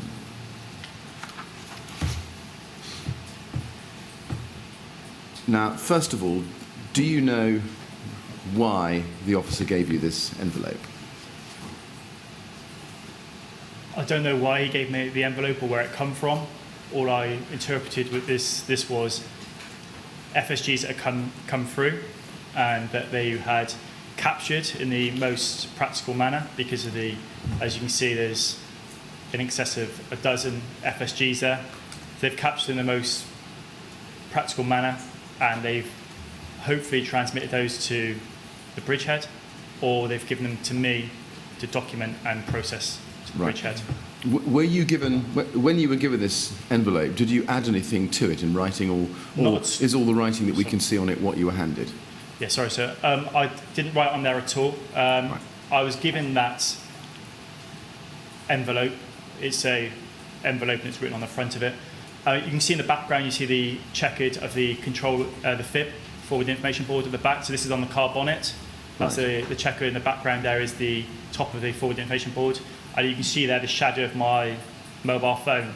So I was conscious that this information is absolutely important to get to the Bridgehead. Right. Hopefully it's been transmitted by fireground radio there. So I took a photo and I said to one of the firefighters by me, or actually the officer who gave it me, get that to the Bridgehead now and I'll process that information from the photograph on my mobile phone, which I did process. Yes, I see. Do you know where that information had come from, or that envelope had come from? I believed, and he might have told me that they did come from the CU. I can't tell you for sure, but I was of the assumption that's information that the CU has received. What did the letters CU7 at the top of that envelope mean to you at the time? That was my point of contact.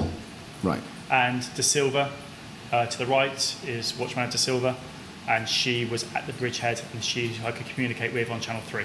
Did you know that before you received the envelope, or did you get that information from this envelope? So no, I knew CU7 was my point of contact at the very beginning, and that was firmed up by my two firefighters who went and did the walk. One thing that I will say might help you with the timeline, I've got a timestamp on my iPhone for this photo of 0219. Ah, right. Thank you.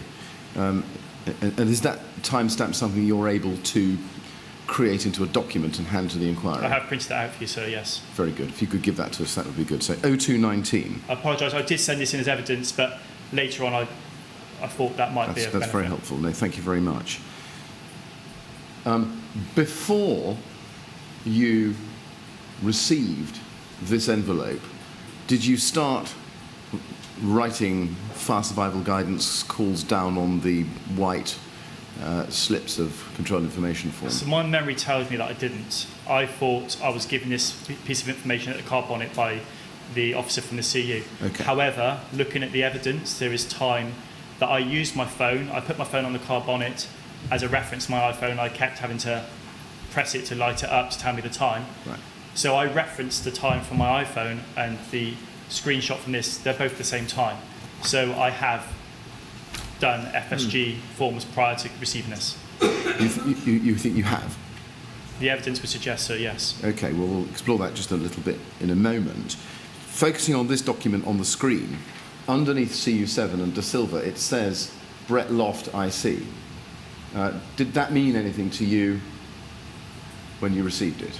Not at all, sir, no. Did you ask the officer who gave you this envelope what it meant? No, sir. It was an unprecedented number of FSGs. I wanted to process them and get them up there as quickly as possible. Right. Did you know anything about Brett Loft's role at the fireground? No, all I knew was CU7 was my point of contact, and my point of contact at the Bridgehead was Louisa de Silvo. Right. Now, in your witness statement, you say in the same paragraph, in the second line, I think there were 8 addresses on it. When you did this statement, did you have the envelope in front of you? Well, the physical envelope went to the Bridgehead, and I never saw that again. I had the photo of the envelope, however. It's troubling to revisit this at times, so I didn't. Only when the police were interviewing me at Lambeth Fire Station did I have a look afterwards and notice it was more. I think it's maybe 13 or 14. 13. But it's just something that I didn't really want to look at again. When you showed me those FSG forms, then it just brings back. I understand. No, I understand. Okay, you understand that if you need a break at any stage, No, I'm fine, sir. Thank very you. welcome to give it I'm just saying why that's inaccurate is something I didn't want to look at again. Yes.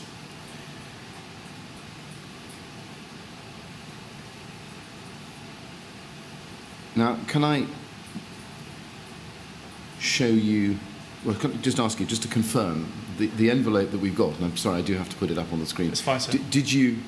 Did you add anything to it at all?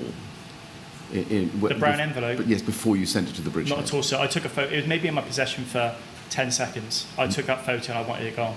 Right. Okay. Can I then just put a different version of it to you? LFB 00001968. And I'd like you to be shown page 27 of that document.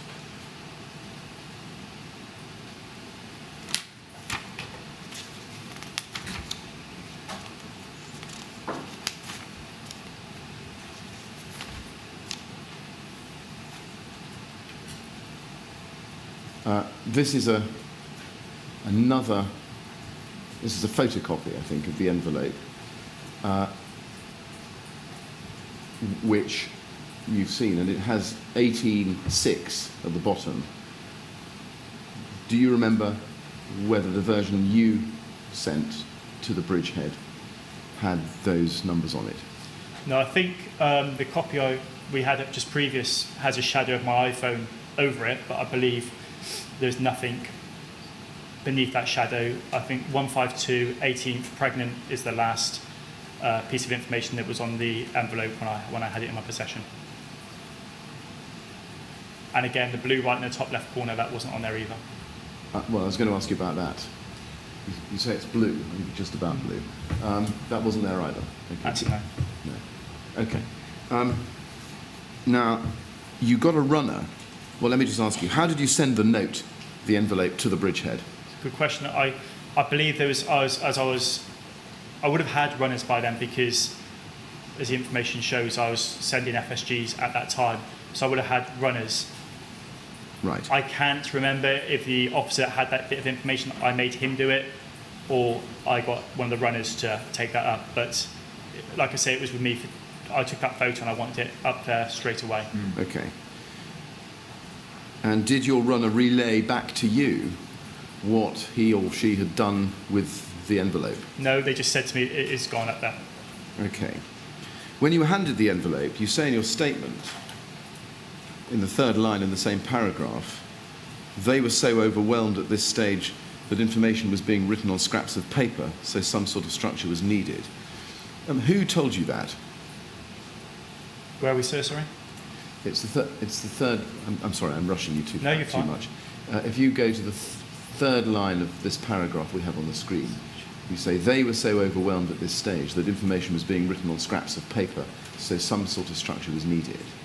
When I refer to they, to contextualise it, am I talking about the CU there? Is that what my question was, first of all, who told you the information that you've recorded there in your statement? Well, I knew because I had a piece of paper given me. Oh, I see. Okay. So when you say they were so overwhelmed at this stage, is that an assumption that you're making about the fact from the fact that you've been given the envelope? Well, yeah, because policy guidance states that if possible, you should write that information down on a controlled information form. but no rescue should be jeopardised in the actual documentation of that information. So they've done their best to write it on a piece of paper, which anybody would do. And then I've come in and tried to get a little bit more control over that information with the control information form. So the piece of information that I had on the envelope just proved how overwhelmed they were. Not through lack of resources, maybe, well, lack of resources, but also the actual volume of FSGs coming in. It was just unprecedented. Yes. So just to summarise your evidence so that I understand it properly, when you say they were so overwhelmed at this stage, etc., that's your thinking, because you are given the envelope with all these addresses on it? Yes, because why we did not put it on the control information form. Right. And I think policy does state that is a process you can do whilst over. You've got to get that information to the bridgehead. However, as long as you capture that information later, that's fine. Having sent the runner off to the bridgehead with this envelope, did you expect to receive any information back from the bridgehead about the results of any search and rescues deployed to the flats that were listed on the envelope? Later on, you would hope so, but I'd already processed, if this evidence is right, 14 FSGs to them. Is that right, sir? If my timestamp's 0219 and one of the last FSGs numbered 14 is whatever time that is, yes, that they were overwhelmed. Yes.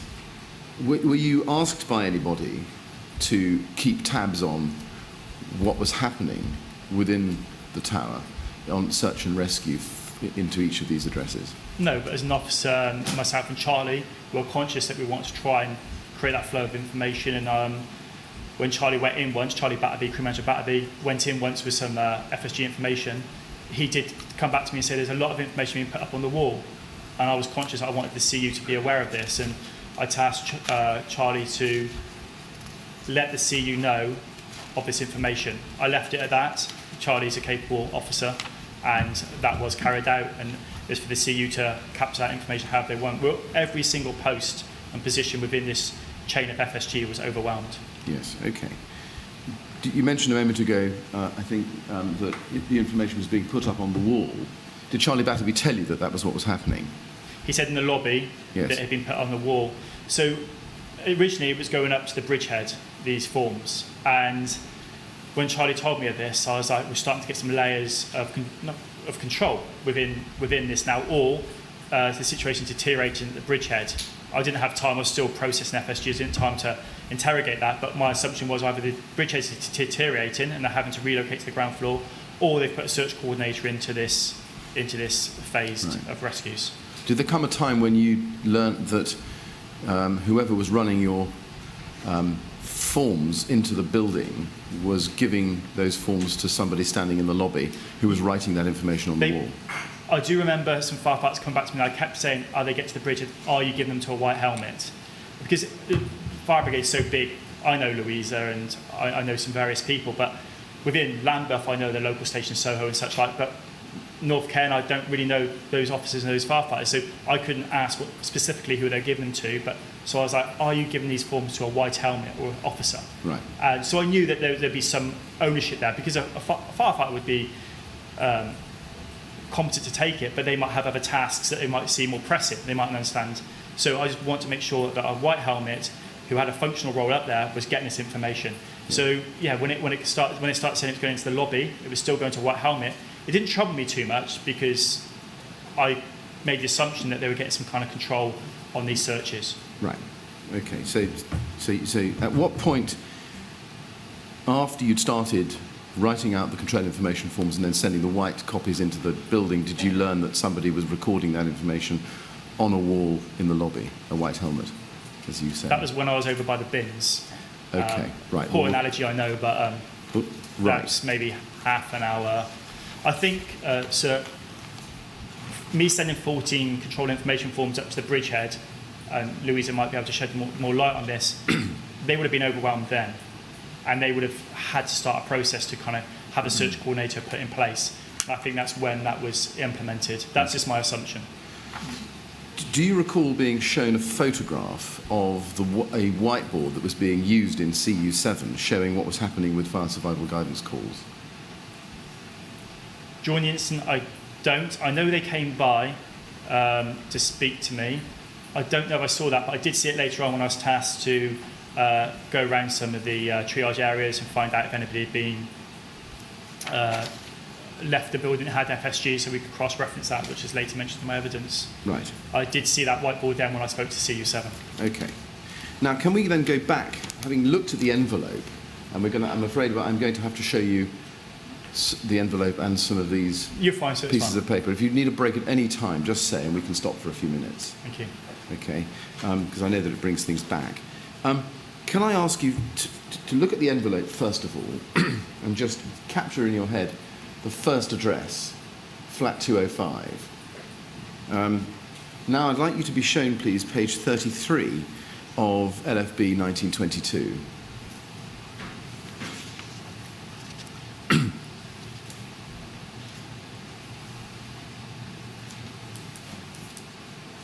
Now, this is a white version, which we looked at just before the break, Yes. with the 1 on the top. Yes. And I don't want to lead you through this, but let's see if we can see how far we get. Does that mean that that was the first one you processed? I believe so, yes, sir. Okay. So we're saying 0213, so CU7 would have Yes. most probably transmitted that by handheld radio on channel 3 to me.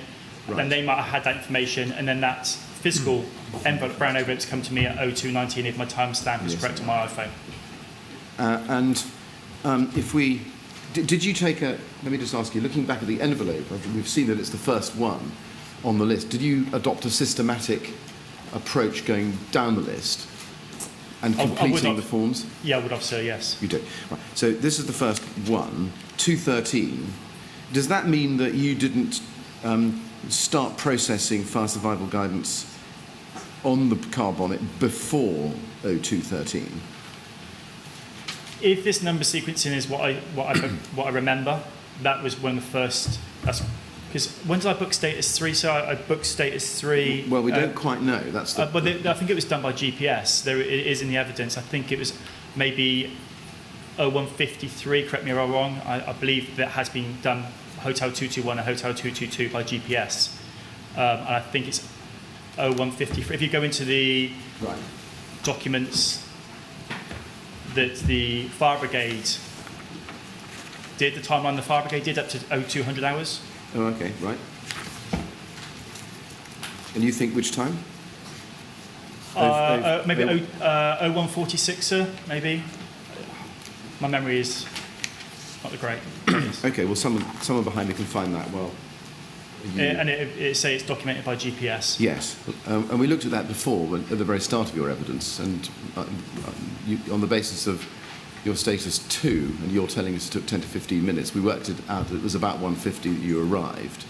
Yes. So on the basis that it's about 1:50 that you arrived, which I don't think is far away from what you've just said by reference to the fire brigade document, the ORR, what do you want to tell us about this time mark, 0213? I would assume with the number sequence I've got there, I put my name, I've said that I'm FSG outside. Yes. That would be me starting to do FSG. That would be the very, I'd like to say that's the very first FSG I carried out. Okay. Now, you told us that the photograph you took of the envelope was time-stamped on your phone at 0219. That's correct, sir. Do you think that you started, therefore, carrying out the processing of the information on the envelope before you took a photograph of it? Yes, but I didn't physically have that envelope then. So the information was coming to me via channel 3. Right. Information from the envelope was coming to me via channel 3. Yes. Prior to me physically getting the envelope and then process. So there might be a duplication within the control information forms I've done. There might be two 205s. No, it was way before that. Okay.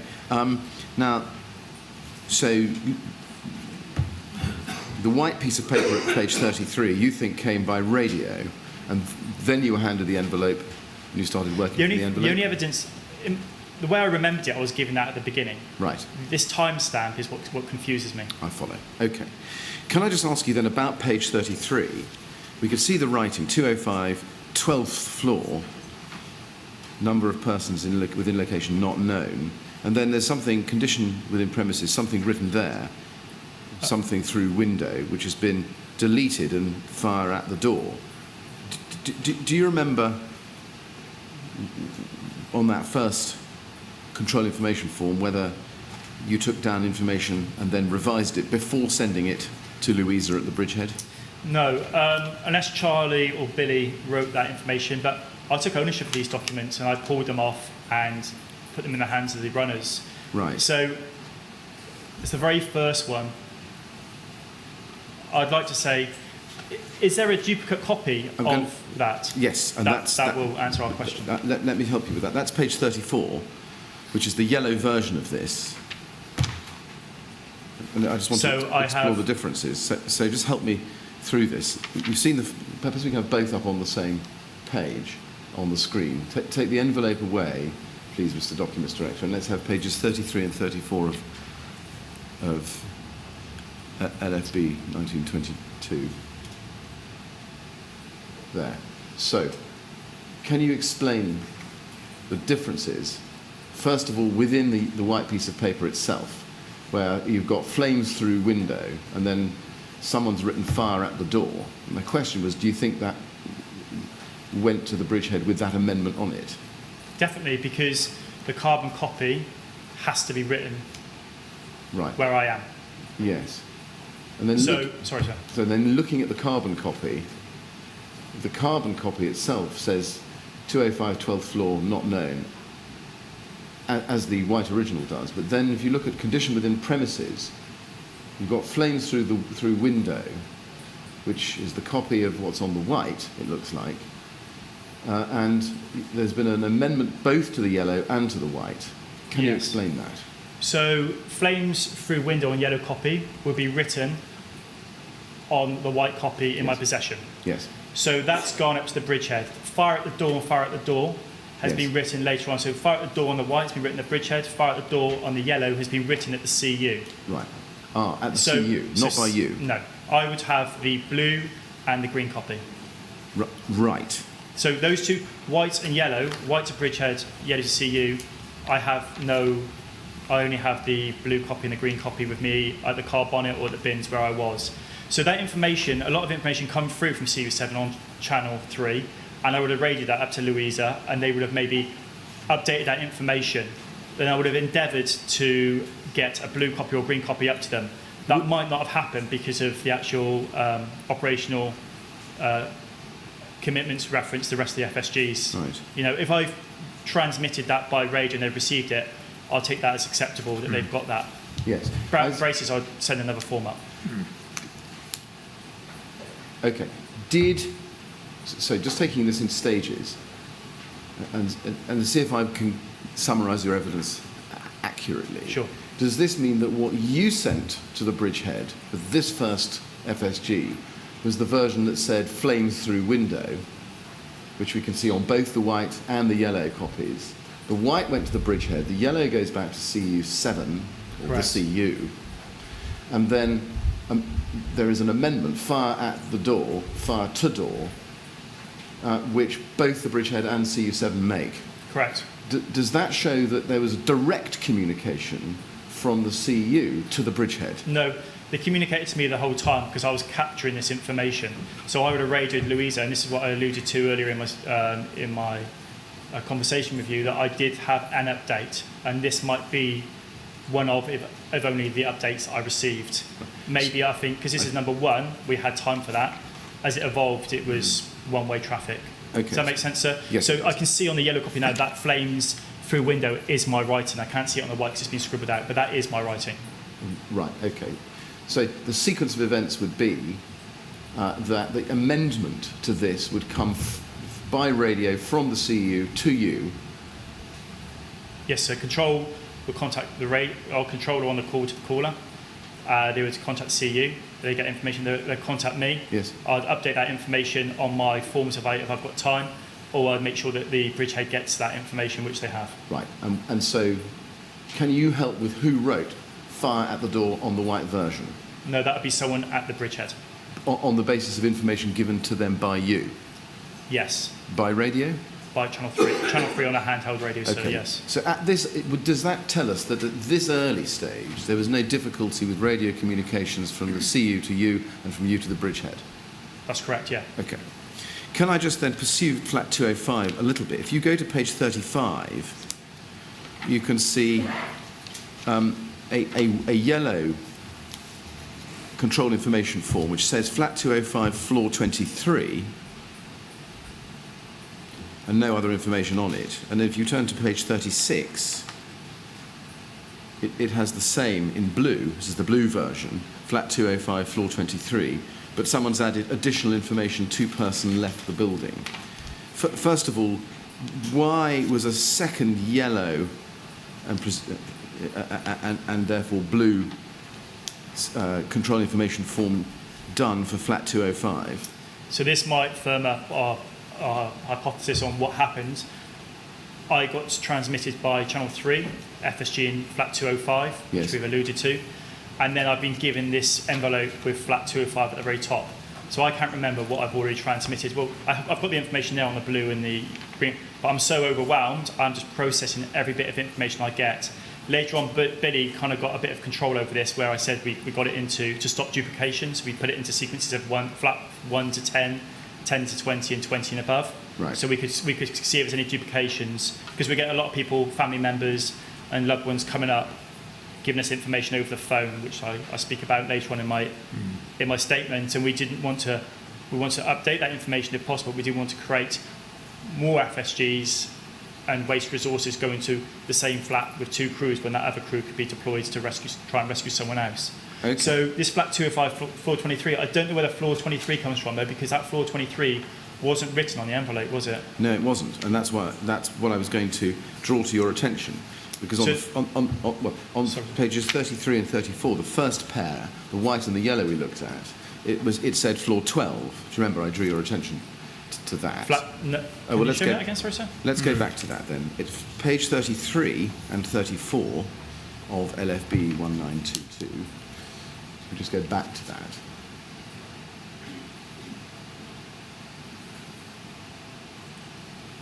Yes. You see it says 205, 12th floor on both of those. This would be 23 is a long way from 12 in terms of interpreting that, or we'd have to look at the short report, what control information we've been given, if that's been lost in translation between the CU and myself, or the caller, or the interpret it differently. That makes sense. We will have to do that, but we know it's a mistake, and we know that flat 20. And we're believing this is the very first FSG I've carried out, aren't we? Yeah. So this is yes. No, I'm not. We know it doesn't matter. That's okay. My point is that we know it's wrong, and it is on the 23rd floor, not the 12th floor. Yes. And what I'm just trying to explore with you at the moment is, if you go back to 35 and 36, Mr. Documents Director, if you could do that, and then you now see flat 205, this time with the floor, the correct floor, 23 on it. My question is, do you remember how that correction or corrected floor came through to you? No, and that's not numbered, so that's later on. If my assumption's right with my numbering system, that's later on in the instant. My next question is, when you look at page 36, someone has written on the blue copy, 2-person left building. Now, given that you told us earlier you kept the blue and green copies, the yellow one went to the CU each time, do you know who wrote those words on that form? That's not my writing. Those forms would have been in my possession. I had crew manager Batterby and Billy, I forget his surname, so Broderick, maybe, Firefighter Broderick. Right. That might be correct, I'm not too sure. He's the senior hand at Hammersmith. I think he's called Ben. Sorry, sir? I think he's called Ben, actually. Ben, is it? Yes. Okay, apologies. It might have been him that was helping me. When he kind of got this system together, he might have updated that, but that blue form was with us. Right. And I think this would have happened around the area of the bins time now, where we've kind of formed upon the bins. Okay, and how would that information have come to you or Billy, Benny? CU7 Channel 3. Channel 3, right. Can we take it that... Okay, well, let's see how we go with this. One more document in this particular group, page 37, please, which is also related to flat 205. Do you know what that document is? That looks like that's the same handwriting as the envelope, is it not? Well, I don't know, but... I'd say it is. Right, but Okay, well, have you ever seen this document before? Answer no. But the one pregnant, that kind of refers to what was on the envelope. Yes. So if you haven't seen this before, I don't think I can help. No, I haven't, sir. You can't help me with it. Sorry. Do you know who Richard Walsh, or perhaps Welsh, was? He's a senior officer in the fire brigade. Right. And Andy Walton? Okay. Do you know what their involvement was at the time Answer no. that would relate to these floors and flats? No. Let me just then pursue this a little bit more on these documents, if I can. We don't have numbers 2 and 3, I think, with us at the moment. But number 4, we looked at 1. Number 4 is at page 32. And this is the yellow version. Page 31 is the white version. This is flat 204. And perhaps the best thing is to have both on the screen. Let's start with the yellow version, because that's got the 4 at the top, which is where I started, page 32. If this was the 4th version, but is only the 2nd one on the envelope, which it is, take it from me that it's the 2nd one down, what sort of order were you doing these in?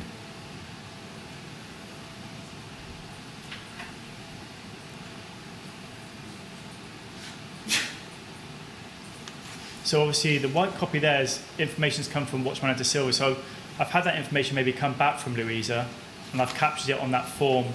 I think we're still overwhelmed at that time, so I couldn't cross-reference if we had any other 204s. So I want to capture that information. Right. Number 4 here, the yellow one, 204 23rd floor. That's early on into the incident. Well, I was going to ask you, because looking at number 4, which is looks like the 4th one you'd have processed, 204 23rd floor, which is correct. There's also some writing at the top on it. Do you know how that got there, or what that is? We've seen that before, haven't we not? That could have been pushed through from another pad. Right. Or it could be that would be written on a white piece of paper, but it could have been pushed through from number 3, if number 3's got it written on, or number 2's got it written on, or number 1's got it written on. Yes, I see. Okay, I'm following. Mr. Just help me for a moment. We're looking at these 2 documents on the screen. They're not copies of the same document, are they? No, they're not. They're 2 totally different forms. I've written a control information form for 204 twice, because I've received that information twice. We're so overwhelmed we didn't have a system for sequencing it until... Well, I wasn't for a moment criticising you. I'm just trying to understand why we're looking at these as if they had some sort of relevance to each other. But that's a very good question, and I put the question, I think, on a false basis, which was that the yellow version at 32 is the copy of the white version at 31. That is, I think the answer is that is not so. Yeah. But because whatever's written on the white, whatever's written on the white copy would be copied on the yellow. Right. Can you help me then with the relationship between page 32 and 31? So I believe, and this timestamp of the envelope is what's confusing me. That was the 4th, on the one on the left, number 32 is the 4th FSG I carried out, which was transmitted to me by handheld radio. And then this 204, does it say flat 204 on the envelope on the 21st floor? Because if so, that's when I might have processed that form at a later date. No, it says 204, 23rd floor. Perhaps you can be shown that. That's MET 000-16967. Just to get back to the envelope. It says flat 204, 23rd floor. So I believe that information that on the white copy, it's my writing, that might come from Louisa, and I've just captured that on another form to try and capture that information so it wasn't lost. And either Louisa's transmitted 21 or I've heard 21. There's been some miscommunication, which is highly possible. Yeah. As long as we capture the flat number, that's the most important thing. However, that information could have been interpreted wrong, or it could be what we were told at that time. Right. There was some struggle with the flats and floor numbers, and I think the CU managed to get hold of a. Okay. Looking at 31, looking at page 31 of 1922, given that it says 21st floor, but given that on the envelope it says 23rd floor for flat 204, do you think that the white version on the right-hand side of the screen was the one you sent to the Bridgehead? That's definitely gone to Bridgehead, sir, because it's. Well, I'm sorry to interrupt again, but it looks to me at least as if the right-hand version is a photocopy of something. Look at the bottom of the form, you can see it's been damaged. Yes. Which means that it may not be a white version. That may be, sir. I don't know. I'm afraid I can't help with the system. No, but I mean, it may be that the questions that are being put to the witness are being put on a basis that is not actually correct. Yeah. I think, Mr. Chairman, and we can check this over the short adjournment, but we're working on the basis of a colour copy. So I've assumed, and I think everybody's assumed, that the white versions are white. But my point is that if that's a photocopy, could it not be a photocopy of a yellow form? Or Not if it's a colour photocopy. not if it's a colour. Well, yes, because if the original was a photocopy, which it looks as though it may be. Yeah. Let me see how we go then. Let's move on. All right, I know. we need to get that pinned down. Right. Yes, we can do that. I have assumed, perhaps wrongly, that wherever we have a white piece of paper in this colour photocopy run, that it's the top cover. Well, you may be right, but maybe not. Having regard to the bottom of the sheet that we can see, I think possibly we just ought to check that out. Very well, Mr. Chairman, we can do that. Let's move. Let's move on to page 22 then, which I think is the fifth version, or the fifth exercise you did. Can you help with this? This is flat 195, which we have on the envelope as the third address down. Flat 195, 22nd floor.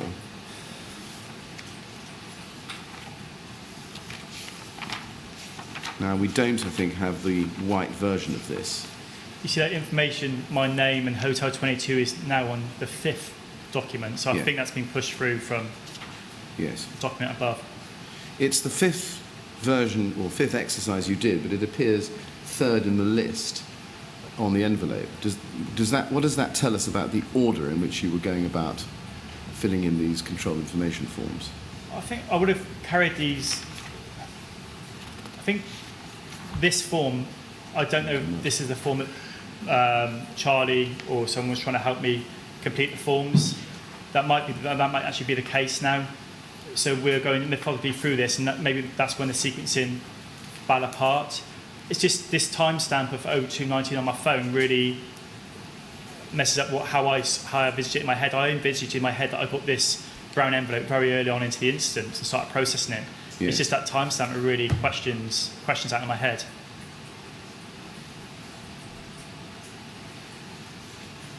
Okay, can I then try another one on you, which is not on the envelope, but is flat 193 at page 20. We've got a yellow version for flat 193, 22nd floor, where someone has written condition within premises, 10 people inside, source unknown via CU. And if we can also have on the same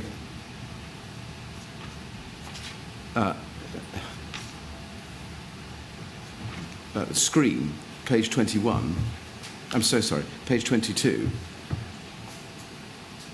No, 21, I was right, I'm so sorry, 21. These are both for flat 193.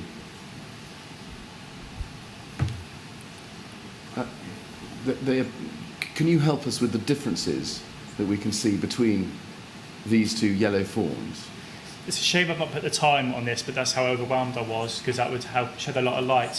Where I've put source CU, source unknown via CU, I was getting a lot of people coming up to me, loved ones for family members, rightly so, with them on the phone.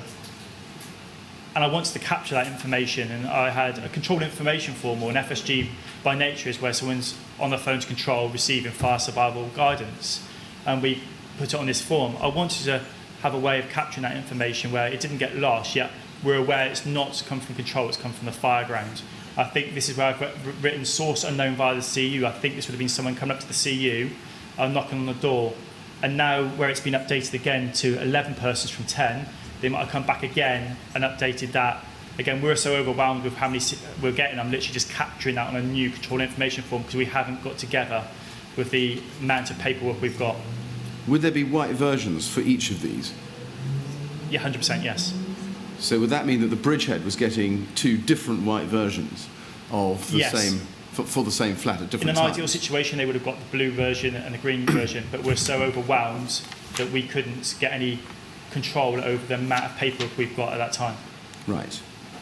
So the most, and this wasn't an FSG, this was coming from a member of public, I believe. Right. Okay. And so can you explain on page 21 who might have written the word source CU under additional information? That would have had to be me. It looks like my scribble. Right. Because the white copy would have to be on top. Right. Only when it's a different colour ink on the same page, it's being updated outside of my control. Okay.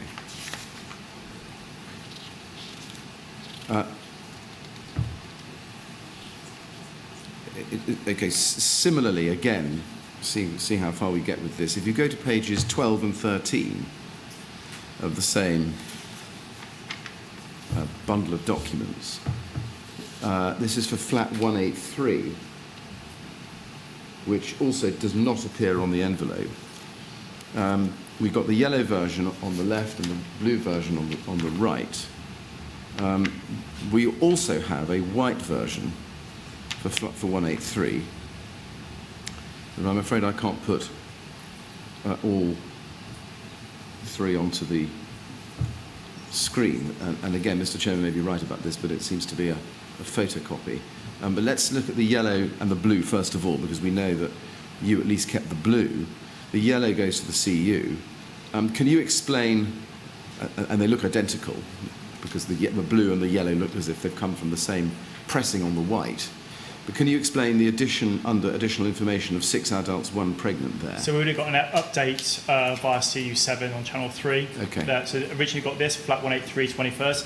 I believe it's come from CU7 because I've not made any additional information that's come from the fire grounds. Right. So we take that as an FSG, and you'll be able to document that via the short incident log that if there is an FSG taking place through control. Somehow, either via control, we've got an update. It's actually 6 adults, 1 pregnant. So that's not my writing. So either Ben or Charlie or one of the other firefighters who helped me has updated that and sent that to the Bridgehead or to the CU. Right. Can I then show you pages 14 and 15? Now,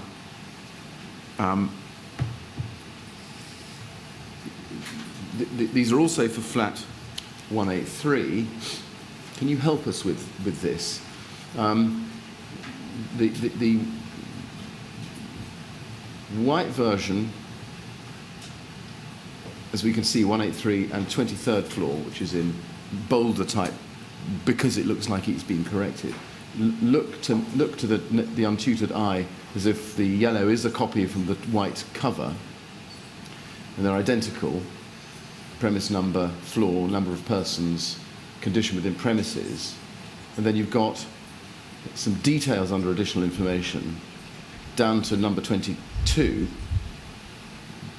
and then somebody has written on the yellow version priorities underlined, and then somebody's written on the white at the bottom 92, 153 and 113. Can you help with the differences between these two documents? I mean, one is a copy of the other. It looks like the white one would have gone under your system to the Bridgehead. Who would have, on the white one, added 92, 153 and 113? That would have been, well, it's definitely not been done at where we're doing the FSG because it's not on the carbon copy. Right. So that has gone somewhere and that has been updated at a later date. I see. By whom, do you know?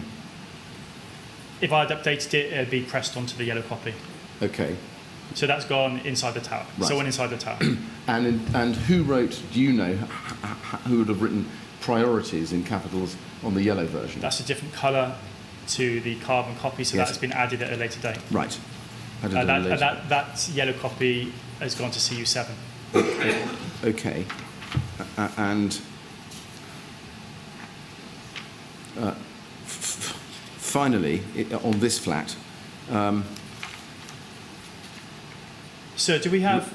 Sorry, just because I did transmit a lot of priorities up to Louisa. We had 10 persons. Louisa, we've got 10 persons flat, stuck in this flat. The FSG form is on its way.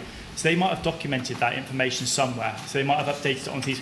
Is there an FSG for flat 92 individual, 153 individual, and 113 individual? Because I might have transmitted that to her whilst we were trying to get information together. So especially when there was 10 people trapped in the flat, I broadcast that to her.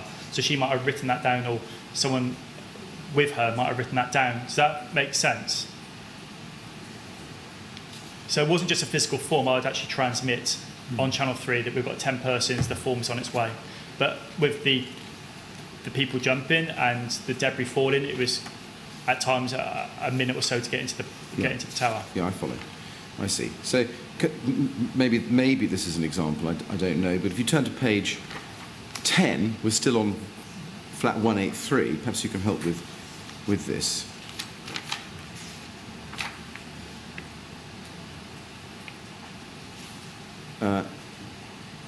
This is, and again, because it's white, it's not necessarily a white document we can check, but can you help with this?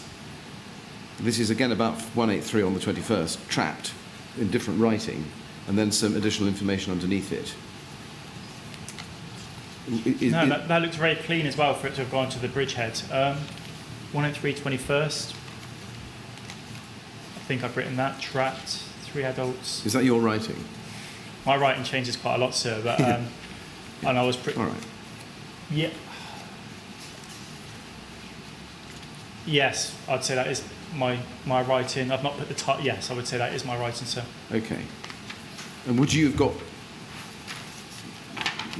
have sent that page 10 to the Bridgehead, assuming that it's a white cover sheet and not a photocopy of a yellow?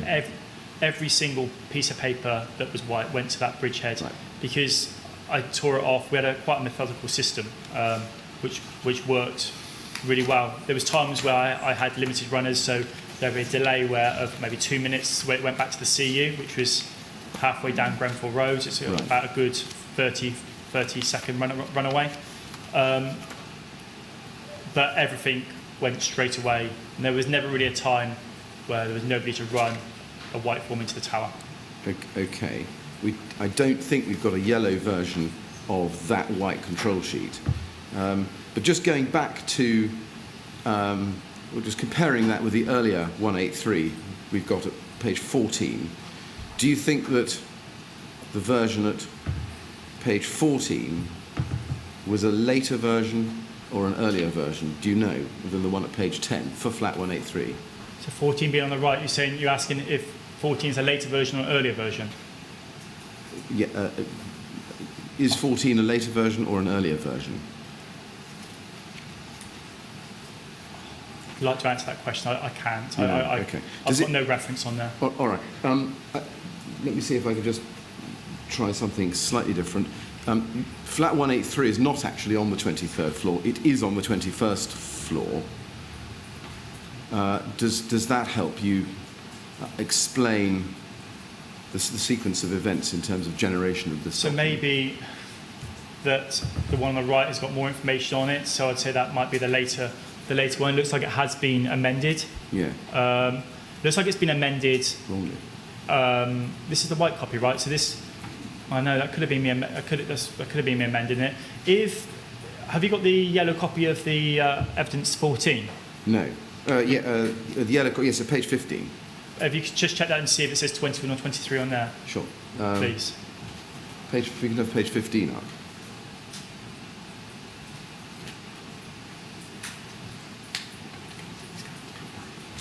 So that's amended. So I've amended that. So they've transmitted me 183, 21st floor. Before Right. I've torn it off, they've said no, correction, 23rd floor. So the one on the left, I'd say, is the very first. Right. Evidence 10 is the very first one, and this is an update. That's very helpful. Can I just then go back to the white version of the yellow version we've got there, which is page 14,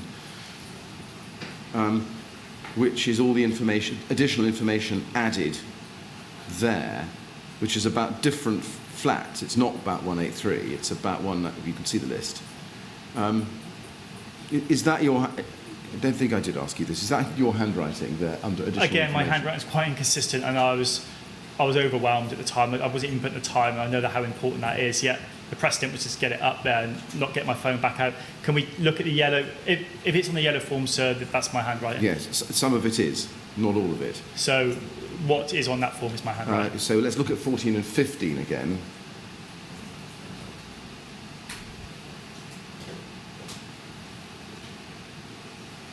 I should have asked you this slightly earlier on, I'm sorry, but you gave an answer later, so I'm just coming back to pick it up.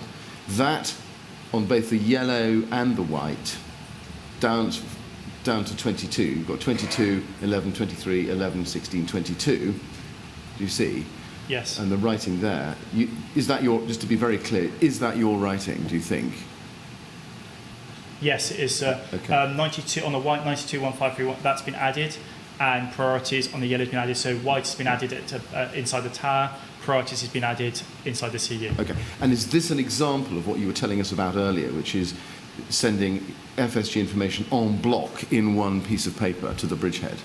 So not just the flat, not just the premises to which the control information is related, but more information for different flats. I think this must have happened. So I have my structure at the very beginning, number in the top. This must have happened. If I remember rightly, a mass influx come when we're back on when we moved. So I moved from the car because people were jumping, and I moved to the floor, and then from the floor I moved to the bins. Yeah. Would you like a break, do you think? Would you? Well, we're coming up to the the time when we would expect to have a short break. Mr. Chairman, can I just say, I think we should have a break. Yeah, I think so too. There's one thing I just need to, I would appreciate being able to check, which is what the originals look like. I've got a message through. Yes. That we may be able to do that quickly. It did occur to me that we might want to see the original. Well, that's what I'm just exploring. So we're going to have a break now in any event. So and we'll come back at 12:05. Don't talk to anyone about your evidence over the break, and Thank you. Just have some downtime. Right, 12:05 then, please.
think Mr. Sadler's on his way now. Yes, there he is.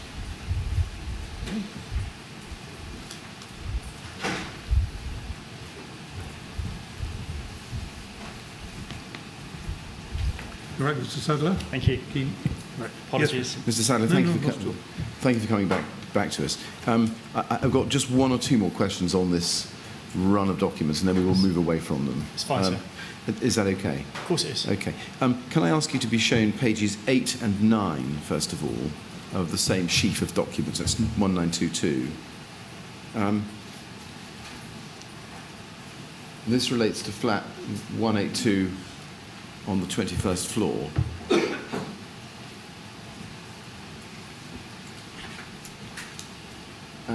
Can we please also have page 9, the blue version, up at the same time?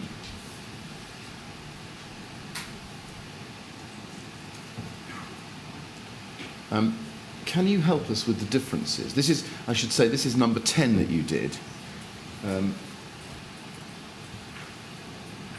which appears, in fact, on your envelope as the fourth or perhaps the seventh entry down. It doesn't matter, but it is on the envelope. You did it as number 10, as we can see, but there appear to be, to the naked eye, differences. So on the yellow version, which would have gone to the CU, there's 182, which has been written over, and then 21st floor written over. And that writing over doesn't appear on the blue version, but also the words on the yellow version, 182, 21st floor, appear within the tram lines for the box premise number, but don't appear within the tram lines on the blue version. They go over the line. Can you help us with those differences? The only assumption I can make there is the number 10 on the yellow form, I can't see a carbon print beneath it, if that makes sense. So Yes. I believe the one on the right is the original 10, and the one on the left is a duplicate 182 21st floor, but maybe the CU's updated it by overwriting because you've got my carbon copy beneath it. I see. And dark ink on top of it. So the one on the right is the original number 10, and the 182 is a duplicate. And I think the CU's updated that information or corrected that information as it's come through. Okay. And how do you account for the difference in placement of the words 182? They're two totally different documents, sir. Right. As in that the blue one wasn't with the yellow one in that pack of 4. I've done a 182 again. I see. In repetition, and it's been updated, and the 10's been added, I believe. Okay. Do you remember doing? Do you have any recollection of doing flat 182 more than once? God, so I don't. And there was so much information that my best philosophy was to capture it. It was relentless every 20 seconds, and I just didn't want to miss a single thing. So whatever I heard, I captured, and this is the only way I could capture it. Absolutely, I understand. Can I just ask you to look at the blue version? There's some writing under additional information. I don't know whether you can read it. It's difficult to read, but can you help us with that? It looks like crew something, but I can't help further. Can you? No, maybe the very bottom 3-person. Is there a time there? How would that get on there? 'Cause it's a carbon copy. That's a carbon copy. So, what colour sheet prefixes follows a yellow one? Is it blue or is it green? I'm sorry, I can't remember. Because that could be written lightly on the form above, and it's pushed through. Right. I think the order is, well, you help me. The order looks from the top to be white, yellow, blue, and then green underneath. So there's a blue that's green, are we saying on the right? That's blue. Looks green. Okay. Well, the form looks blue and the this may writing be- looks greenish, doesn't it? So it's all yes. a bit confusing.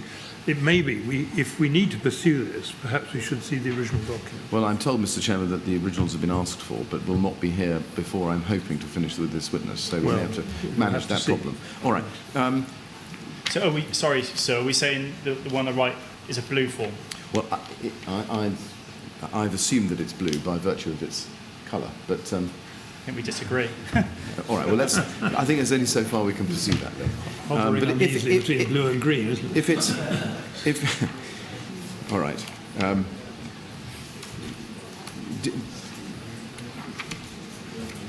I'm going to leave that, I think, for the time being. I'm sorry I can't help you with that. No, you've been extremely helpful with it, and my questions on that have been, I suspect, not that easy to follow. But I'm just trying to get to the bottom of the communication system. Just in terms, just panning back from the detail of these documents and looking at the system you were operating at this early stage, based largely on the envelope information you had, can I summarize your evidence in terms of the system you were using, which was that you would get information from the envelope or from the radio, write it down on the white version with the yellow underneath and the blue and the green, send the white to the Bridgehead, the yellow to the CU, keep the blue and the green, number the blue version that you had. Number all of them on the white version. As I'm writing it, I number the white version. Right. But that was only when I was on the car bonnet in the early stages until people started jumping from the building. We had to relocate. Yes. Because it was too dangerous. Got it. Right. Numbering the white version at that stage, that's helpful. And that only happened at the car bonnet. I think there might be some of the forms that there's a scribble out of the number and circle, and that's where it started to fall apart. Yeah. And actually, it wouldn't have worked, that system anyway. Flat and floor was, okay. and I didn't think it evolved to that many forms. I thought we're dealing at a dozen, Okay, that's very helpful.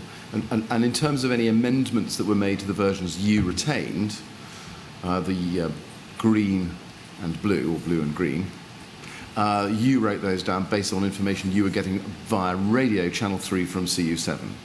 Answer yes. Myself or Ben, as I believe he's called, or Charlie. Right, and then in terms of the system you were using, you would then communicate that to the Bridgehead directly by radio. That's correct, to Louisa fundamentally, and then I think some other people.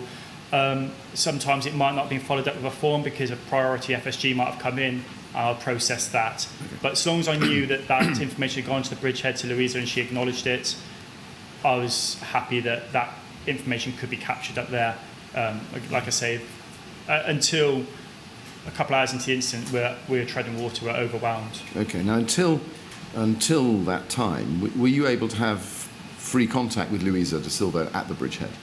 Yes, sometimes it would take me a couple of times to raise her, but right. Within 10 seconds. Which channel were you using to do that? 3 as well. So Louisa would hear, there was various radio channels up at, there'd be channel 1, there'd be channel 6 for BA, and Louisa would be on channel 3. Right. So I don't know if she was hearing the CU directly, but the CU was overwhelmed, and it was clear that they could not collate this information on control information forms. They're so overwhelmed. And where we were, by getting it by handheld radio and me documenting it on that form, we cut down the travel time from CU and back by about a minute. It wasn't far down the road, but it was 30 seconds each way. That we cut that minute down. We're at the base of the tower. We're a focal point for people walking up with phone calls of loved ones inside. I captured that information there as well until the police tightened up the cordon, and the people obviously liaised through the police to let us know of their loved ones being inside. I see. Was Louisa able, if she wanted to radio you back with any information about the results of any deployment of BA wearers? She did, but to contextualise it, it was one-way traffic. Louisa was overwhelmed, in my opinion. I didn't go up there. Yeah. Up there, she was overwhelmed, processing the information I was giving her verbally and physically via a control information form, and processing that to get teams to go and carry out search and rescues. So not much information, if any, came back about subsequent rescues carried out. Obviously that layer was later added in the lobby as a search. I believe there might have been a search coordinator to try and collate that information. These layers are added as we start to get a bit more control. So me coming in and doing the control information forms was an aspect of gaining control over what was an unprecedented and uncontrollable situation. Yes, okay. You mentioned prioritisation a moment ago. Did you yourself carry out any prioritisation of FSG information, which you then sent to the Bridgehead? I wasn't privy to very much information in terms of the compartment conditions. So, but I did send.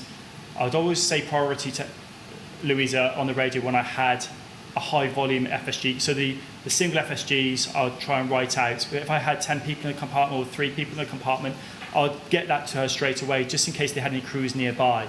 But everyone, the ones that come through as single come through quite quickly, and I could process those and get those ran in.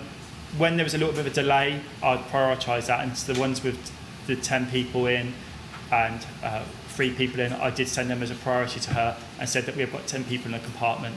And I wasn't privy to where that was in context of where the fire was or where the conditions were worse. And it'd be wrong to me assume that that's what a search coordinator would do, because he'd be privy to the information, or she, privy to the information coming back from BA crews that have been up there.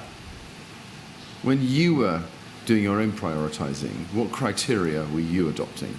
So I would just say priority to her to try and get her attention. And then I would say there was 10 people. So if I had lots of single FSGs coming through, I knew they could get it through quite quickly. But I think I only sent a priority to her once or twice when there was the 10 people, because I was like, we've got a lot of people in one compartment. She needs to be aware of this, because she might need to send a team of 6, 2 teams of 3. Did you ever prioritise when you were doing it at all, based on smoke density or conditions? No, I had no information to make that assumption. I only really did that one prioritise, and that all I did was vocalise that there was 10 people in that compartment and that she would need to send a bigger team there. Now, going back to your witness statement, page 4, in para 2 on that page, you say that you were instructed by Stuart Brown to get back underneath the covered walkway. How long had you been at the car bonnet processing FSG information there when Stuart Brown told you to move back under the covered walkway? Time travels quite quickly when you're in a situation where there's a lot of information coming in. It felt like 5-10 minutes. Right. Debris was falling quite heavily. As I've mentioned, some people jumped from the building, right. And that was a time that we kind of moved back, and I lay on the floor. So say you were where the car bonnet was, I relocated to a location, but maybe to here. Right. And I lay on the floor with all the information in front of me. So if you had started doing the FSG information at 2:13, as the first FSG form shows us, or even 2:19 when you took the photograph, would that mean that 5 to 10 minutes after either of those times you moved back under the walkway? In my opinion, that might not be true, but to the best of your recollection? Yes, sir. Yeah. So that would be about 2:25 or 2:30. The only reason I feel this is because early on people were jumping from the tower, and I remember thinking to myself, I've only just arrived here and it's still fundamentally the early stages of this fire. What are the conditions in that compartment that's driven this person to do this? And I was quite shocked that this early into the fire, it's only developing up the corner of the southeast corner of the block at the moment, but obviously the conditions were so bad in their compartment or the lobbies to escape that either they had to jump or they were trying to transfer themselves to a different compartment on a lower floor and fell. So I was shocked that it was at that stage this early on. Yes. And I just remember that stuck in my mind. It was very early on into the incident. I was like, this is already out of control. At around that time, do you remember getting any information that crews were struggling to get above the 11th floor? Sorry, the 15th floor. I'm so sorry, the 15th floor. All I remember hearing, I can't remember it was, I think it's when I was at the... I can't remember if it was when I was at the bins or when I took over on engine control with my crew manager, Ben McAlone. We were running 3 boards. I think it might have been later on that the 11th floor, they had 2 45s in the lobby and they were making no effect on the fire. There was either a ruptured gas main or something. And that was either at the bins I heard this, or I do believe it's maybe when I took over on engine control in the lobby. Okay. That's the only time I heard of difficulties making entry into fire floors. When you moved to go to work under the covered walkway, were you nearer or further away from the tower? Nearer by 5 metres. Right, okay. Okay. And when you were in the new location undercover, you say that you started working your way through the envelope that you'd taken earlier. Let me just anchor that in your statement. In the third line, in the second substantive paragraph on page 4, you say, at my new location, about 5 metres further back under substantial cover, I laid on the floor and started working my way through the envelope that I'd taken a photo of earlier. Having been through the exercise we've been through this morning, looking at the forms, looking at the envelope, and talking about location, do you think that it's right that you only started working your way through the envelope once you'd moved back undercover? I'd say that's accurate, yeah. If I've said that, is that in my, it's not my contemporaneous notes, so is it? No, that's your statement. We can look at your contemporaneous notes. I did look at those and I didn't see that in there. No. So that would figure with me starting doing FSG at 0213, taking a photo at 0219. I took a photo on the car bonnet because you can see the FSG, the fib board beneath the photo, so that was taken on the car bonnet. So then I might have so the situation evolved that it was too dangerous to be where we were, and relocated and then worked my way through that. Those time frames seem to marry up, sir. Right, only we've got the photograph at 219 and of the envelope, and we've got your starting work on the FSG forms themselves at 0213, so a little bit earlier than that. I just wonder in the light of that whether it's correct that you only started working your way through the envelope after you moved away from the car bonnet to the covered walkway. That would make sense. So you know the FSGs I did, and they've numbered them 1 through to 14. Yes. They do not. We're right in assuming they do not categorise as regards with the envelope, do they? They are. No, so correct. those would have been FSGs from CU7 on the car bonnet. We've got photographic evidence that I've taken the photo and I've relocated to the floor when it was too dangerous. I've carried on getting on top of the control information forms for the envelope, and I've relocated to the bins where another wave of FSGs come from CU7, channel 3. Right. So when you were on the car bonnet, does that mean that you weren't yet working through the envelope? That might be true. If that's right... The envelope might not have come to me then, sir. I took a photo, like I said to you earlier, that envelope was in my possession for 10 seconds. I took the photo, I said, get that up there straight away. I've got it captured here. So if that envelope came to me at 0218, it was gone at 0219. And that was taken at the car bonnet. So then I would have relocated from the car bonnet to the floor and processed that information. Right. Does that make sense, sir? Well, that being so, were you, as I think you've told us, and I certainly assumed in our discussions this morning, working through fire survival guidance control information forms on the car bonnet? Yes, I was. Yeah. Radio FSGs from CU7 channel 3. Okay. Number right. 1 through to whatever. Right. And then I must have got this piece of paper at 0219, photographed it and started processing those, sir. I see. So there might be duplicates of 0205 FSG from CU7 channel 3, but then it's been documented on the envelope. I follow. So to summarise it, just so I've understood it, right, when you're on the car bonnet, you're working on control information forms in the order you've identified, based on radio messages.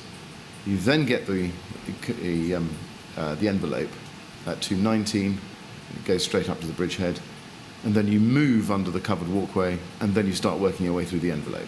In between priorities coming through CU7 channel 3, yes. In between priorities coming through on the radio. Because that information's gone up to the bridgehead already. They've got that, it's captured. I'm going to capture it in the correct manner. However, I'm going to process whatever comes to me as it comes. Okay, and there might be duplicates because I didn't have the time. I didn't have the ability to cross-reference. I just wanted to capture absolutely everything I had. Right. Okay. And so, therefore, would it be right that when you were under the walkway, and you started working through the envelope, you would have worked out that some of the white forms you'd sent to the bridgehead and yellow forms back to the CEO you'd already done? No, because it was just a massive paper at the moment. It's only when we got to the Ben, I think, the firefighter from Hammersmith, as I was writing, the water was starting to cascade out the tower, Right. and it was moving towards us. Right. And Ben started to relocate me as I was still taking FSGs, writing them, and I think at this time I got the tabards put into my back of my jerkin. At this time, FSG coordinator, as I was laying on the floor, I remember him doing it. I was still just writing. Ben started moving me to the bins where we put a board up, Yes.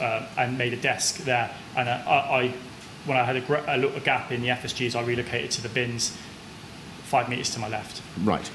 And so, given that you weren't at that stage being able to collate white and yellow forms that you'd already done on the bonnet with what was on the envelope that you received, is it possible that you then sent duplicate control information forms? Definitely. Right. We've seen it. And We've seen that evidence of explains those. Yeah, but I was inundated. I had to capture everything I had. And there was one every 20 seconds. When we got to the bins, we recognised that we were starting to get some duplicate information, or we had no great ability to update what we were getting. So that's when Ben did the one detect, and it worked perfectly. Right. We still never had the ability or the time to start cross-reference what duplicates we did have. I understand. So that answers the question I asked you long ago this morning, certainly feels like long ago, about the sequence of control information forms compared with the sequence of the list in the envelope. I think we've got there, sir. Yeah. Like I say, the only, in my heart and how I remembered it was the watch manager from control, from the CU, said we've got various FSGs and gave me that bit of paper. That's why I remembered it. Right. However, the evidence suggests that with the timestamp that it's different. Now, in your new location, did you adopt the same system as you had on the car bonnet with runners sending messages into the tower and also radio communication, CU7, radio communication, Louisa? At this time, yes, we carried on that. I needed new resources because at this time, one of the firefighters couldn't stand in front of me. It was like he was drunk. He kept walking to one side. He was one of the initial crews that went in and fought the fire. And he was trying to take the piece of paper off me and falling backwards. Yeah. So I realised I needed new crews because I couldn't trust that this information would get there, or he wouldn't hurt himself en route because they were so hell-bent on getting that information to the bridgehead. And it was an arduous task running up those 4 floors or to the mezzanine, dodging debris, and it was starting to get congested in there. So I think I might have asked Watch Manager Brown to find me more wearers that had already worn. I didn't want original crews because they had work to do. I wanted to try and utilise what resources that I could without diminishing BA crews, potential BA crews. So at that time I did get more runners, and they were queued up on my left and my right, and again I had the system left to the tower as I was looking at them, right to the CU, and they knew where they were going, and I didn't mix them up. Right. It was always, and sometimes there was a little delay in getting the yellow form to the CU because priority was to get that information upstairs. Right. Okay. And just in terms of links, after you'd moved to the covered walkway, links between you and the bridgehead, did you know that your white forms were going into the tower, and then do you know how the information on those forms was being communicated to the bridgehead once inside the tower? So they were going up to the bridgehead. So Louise was up there. She was my point of contact on the form, on the envelope. Obviously, I was told then by Charlie and various runners that the forms were getting stopped in the lobby. Yes. And that's where I interpreted that we were getting a search coordinator set up to actually get on top. Because they would have been overwhelmed with these amount of forms that were going upstairs, and they had no function or no capability of displaying them or processing them. They were committing crews. So the crews need to be briefed downstairs where they're going. They go up to engine control, and engine control get them under air and get them up there. Okay. Now, in your statement on page 4, in the 4th substantive paragraph, you say the pace that the FSGs were coming in at was ridiculous. And then you go on to say, in the next line, at one time I had 4 on the trot waiting to be processed. This was when you were on the bins, was it? So there was a couple of waves. So initially, the first, those 14 that I've numbered. Right. I feel they came in over 5 minutes. I might be wrong. No. Again, it was the whole incident was surreal. It felt like it was 5 minutes, 10 minutes. It was 14. Then there was a little lull when I moved to the floor and I could process the envelope details. I was still receiving FSGs in that time, and then it picked up again at the bins. And I think that was because our control was overwhelmed with FSGs. BT operators, Manchester Fire and Rescue, police, they were taking FSGs and they were getting that information through to our control. So that was coming through in bundles, if that makes sense, because it was coming in from a different brigade. Everybody was overwhelmed. Well, I was going to ask you, you say on the trot waiting to be processed. How do they wait with you? So when I say, so the CU7 would say, we've got 6 FSGs for you. Right. So I know I had a fib board there, and I know some China graph was written on there. Right. I can't tell you, and I can't remember what that China graph was. Right. I don't know if I wrote it, or if Charlie or Ben or anybody else wrote it. I know there was so I remember seeing my paper, and there was China graph between the boards, and I can't remember what that was, but I remember just what I'm referring to there is CU7 would say, we've got 6 FSGs ready to process, and I'll go ahead. Right. I go number 1, and I'll confirm it. Number 2, I'll confirm it. And I'll pull those 2 off. I go, you go. Number 3, number 4, you go. Okay. So there's literally no delay. If I had 6 runners, every 2 FSGs I'd run it up there. Did you receive pieces of paper from CU7 at this point? Not aware of. The only one was the envelope. I might have. Again, it was information overload. Not that I can recall, sir, no. So all the information that came from CU7 to you under the safety of the covered walkway came by radio, did it? Yes, I think I remember CU7 staff coming down and looking, and the FSG coordinator, station manager coming down and looking over my shoulder at what was going on. Again, I don't really think I even looked at them. I was processing and writing. Right. The whole fire, I literally looked at a pad of paper. I remember there was a lull. I looked up and I saw people at the windows, and I thought, can I try and reference where they are? And I think I tried trying to count the floors where they were. Right. It was an impossible task because the fire was just, I couldn't reference it. So these waiting FSGs, which were waiting to be processed, they came to you en masse. And just so I've got your evidence right, are you saying that they then got recorded immediately on the FIB and were then transferred to the control information forms and processed? I don't think so, because the only delay with writing it on the FI formation board and putting it on a control information form would be me just putting 4 bits of paper off. And when there was little lulls, I would pull 4 bits of paper off, or Ben and Charlie and some of the runners were helping me, so I'd have them stacked up left to right, and I'd write flat floor, flat floor, flat floor. So then all I had to do was write the flat and floor number in and throw that away to Bridgehead and CU. So when you say that they were waiting to be processed, they weren't recorded and then re-recorded, you just wrote them down as fast as you could? As far as I'm concerned, they were never recorded with us, and then we processed it. That was only on the envelope. Right. They were transmitted to me by handheld radio from CU7 on channel 3. Right. Okay.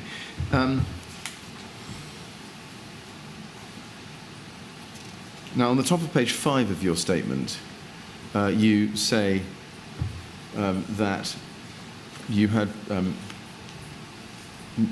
messages or FSGs that you were writing down that had come in from the public or from people on calls from the tower. I'm going to show you that. Yes. That you say people were calling who were trapped inside the building. These were relatives or friends. I wouldn't speak with the person on the phone directly. I asked for the details and wrote it down on the FSG control information form. Is that a reference to what you told us earlier, that people were coming to you with their telephones?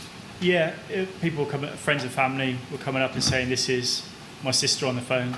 Right. Or something to that effect. And I was conscious not to take the phone off them because, as we mentioned earlier, one of the watch managers was already on the phone giving advice and help to a person trapped in the building. And I was so overwhelmed I couldn't stop what I was doing. We're under-resourced. So I wanted to capture that information. I think I firmed it up by telling them to go to the CU and knock on the door there, so they could maybe get more information. Yes. But I just needed to capture it where I was. Right. It breaks my heart that I was a bit callous with that, but I had to, or understand. Things wouldn't have evolved. I understand. And you then go on to say in your statement, 3 lines up from the bottom of that paragraph, after a while the police got on top of it and this stopped people coming up to me. And I think you said just a minute ago that the police would also help you with recording the details of flats and floors. Is that right? I mentioned the police, sir, sorry? Yes. Where? Well, you said a minute ago, I think, some way back. you thought the other services were assisting in recording information they were getting from people stuck in the flats. No, I haven't said that, sir. Correct me if I'm wrong. They assisted in throwing up a cordon. The police Right. I think Charlie mentioned the police officer came over to us and said that we had some information about someone trapped. Again, I think he referred them to the CU and we captured that information maybe. But the only interaction I had with the police really was in terms of a cordon. And when I say they got on top of it, that's a bit unfair to the police. They were such a massive cordon, and residents were coming out of local flats or friends, so they couldn't police that. But when the cordon got tight, those type of, they're not FSGs. An FSG is where it comes from fire control, and they're giving them fire advice. This was just a walk up. My sister's in that flat, and I had to capture it somehow. And I captured it on the control information form. Can I ask you to be shown LFB 1922 again, page 11 this time? Just to clarify one thing. This is part of the sheaf of documents which we looked at earlier this morning, the white, yellow and blue forms. Do you remember receiving a document like that from the police? I can't, no. But I know that Charlie had an interaction with a police officer. Right. I only know that from hearing his evidence. I don't recall that, but again, I was overwhelmed and it was a surreal situation. We would have dealt with him. We wouldn't have turned him away if he or she was a he, any information. Like I say, there was an overflow of FSGs coming in. That's how overwhelmed our control were, and what an incredible job they were doing. But police were having to take FSG calls, and that's a sign of what was going on. Can I ask you to look at the end of the same paragraph in your witness statement now, where you say, I may be wrong with my estimation, but I feel that I probably did between 60 and 80 of these control information FSG forms. Now, is that in total, or is that just those forms which recorded information coming from callers direct to you? Again, it was a surreal situation. I did 14 on that car bonnet. I don't know how many in total were done. It felt like I did 60 odd. You might be able to allude me to the fact how many were processed, but it felt like that. I understand when I went to the CU that they said they had 156 FSG calls. Yes. I don't know how accurate that is, but that's what it felt like to me. It might be inaccurate because it was such a surreal situation. Yes. We know I took 14 on the car bonnet, Yes. and that was the beginning of the incident. I don't want to give you inaccurate facts. That's what it felt like. It could even just be 40, 30, but Yes. that's just how I feel. Okay. In the next paragraph in your statement, you say that you had to move back because of the runoff of firefighting water. And you then say, here we put a board onto some bins and this served as our desk. I also arranged for some lighting to be set up. And I've given you that as context, but what I want to ask you about is 2 lines down from that. You say, I tried getting the forms into some sort of order by putting them into different piles and numbering them floors 10 to 20, and 20 and above. Billy from Hammersmith took this on and made a good order of the piles of control information forms.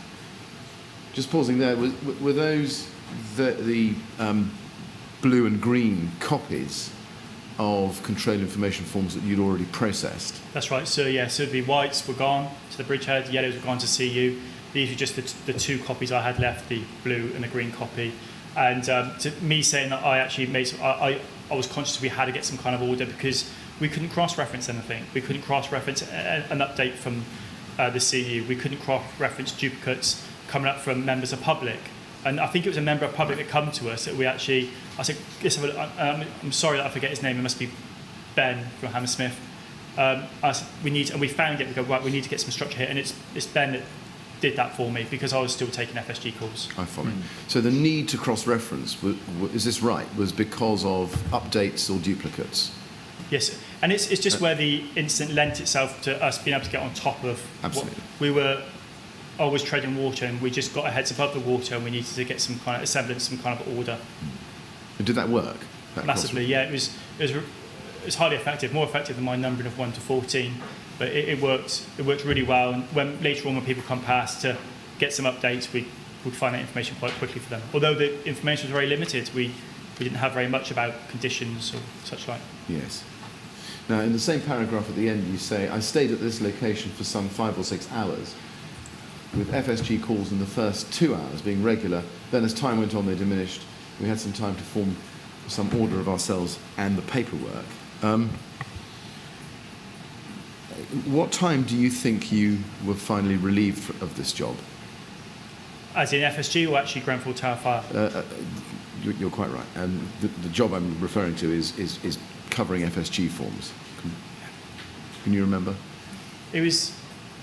I made the decision to speak to CU7. It was getting virtually impossible for firefighters, or too dangerous for firefighters to get in from our entrance. I think the main entrance had been relocated around to the play area side of the tower. And I said that very little information was coming through us. Now, can we make a direct connection between you and the Bridgehead? Obviously, they were now on top of what they need to do in the CU. There's an ICV CU, there was a CU for FSG, and you've got to bear in mind how overwhelmed they were. I think when I took over started doing the FSG at the base at 0213, I think CUs went 4, then it went 6. So that show you how overwhelmed they were with trying to collate and process information, not only FSG, makeups, messages, and deploying resources.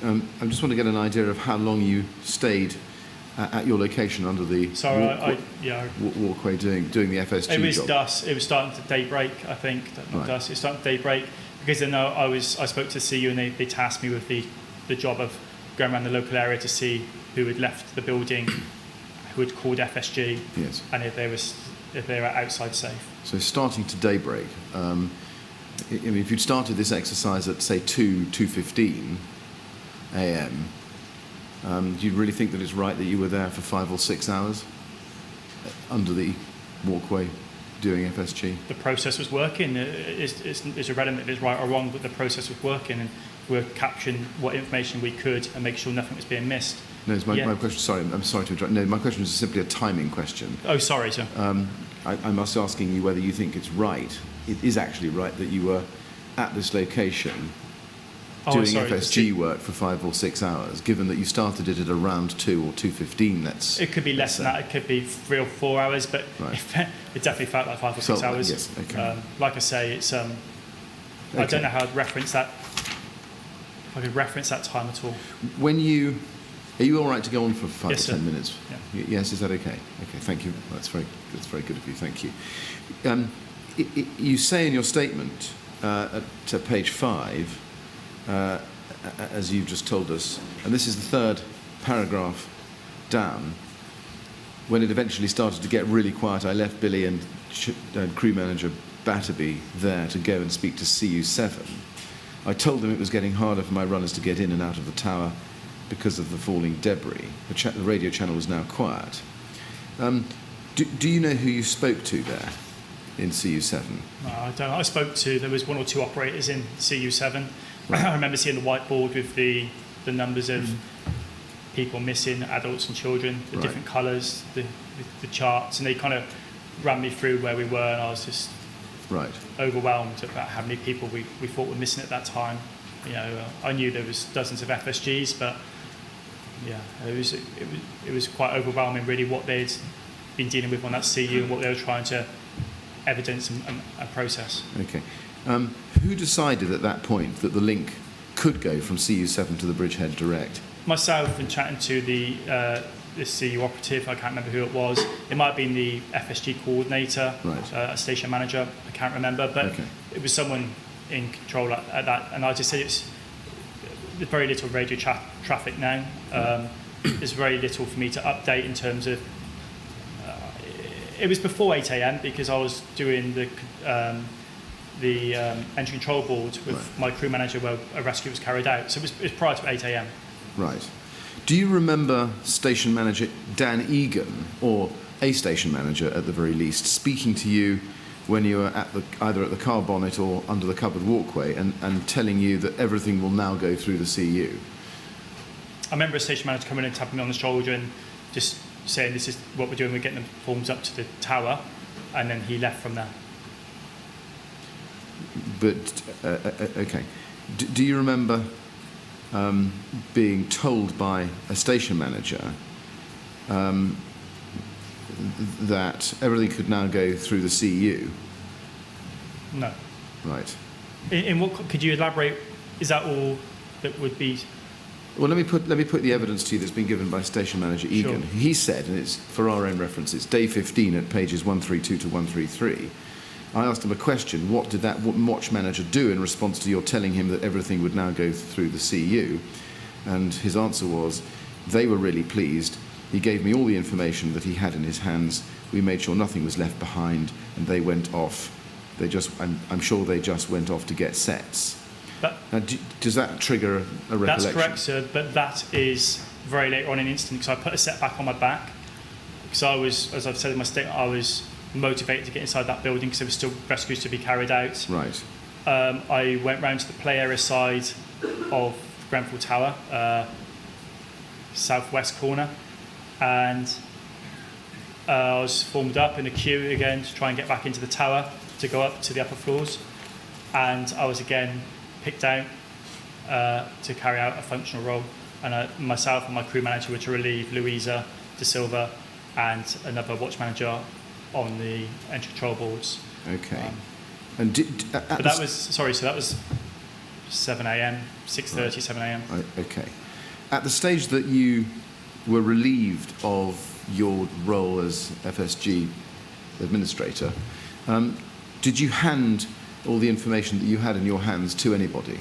So I went round to the CU to speak to them about, obviously, the radio traffic's getting less, and it's getting very hard for my individuals to get inside the tower because of the structure falling down. I left Ben from Hammersmith with the information on the corner there, and I was tasked to go and do this job of finding the who had left the building, who had called FSG, and just to find if we could find anybody in the surrounding area called FSG so we could cross them off. When I come back to my little FSG corner by the bins, that information had gone. I went to CU7 to ask where it was because I wanted to start photographing it to try and capture that information, and it had gone. I've been assured that it had been taken either by the police or by LFB evidence collectors. I see. Okay. Right. Now I'm going to turn to, I've got 2 or 3 short topics left to cover, which I may be able to cover in the next 10 minutes so we can finish by 1 o'clock. But I'm equally happy for you to take a break now, Mr. Chairman. I'm in the witnesses' hands and in your hands. Well, it's really a question of whether you'd rather carry on for a bit now or have a break. I'm happy, sir. You okay to carry on? Yes, sir. All right. Well, it won't be for more than about 10 minutes. That's fine. No, indeed, it won't. At the bottom of page 5 of your statement, you say this. I was told by the command unit that a number of people had self-evacuated from the tower and that at the time there was no record of them or what locations they came from. I was to go looking for them. So my job was to find out who was in the building when the fire started and who had left before crews got to them. Roughly what time was that? Do you remember?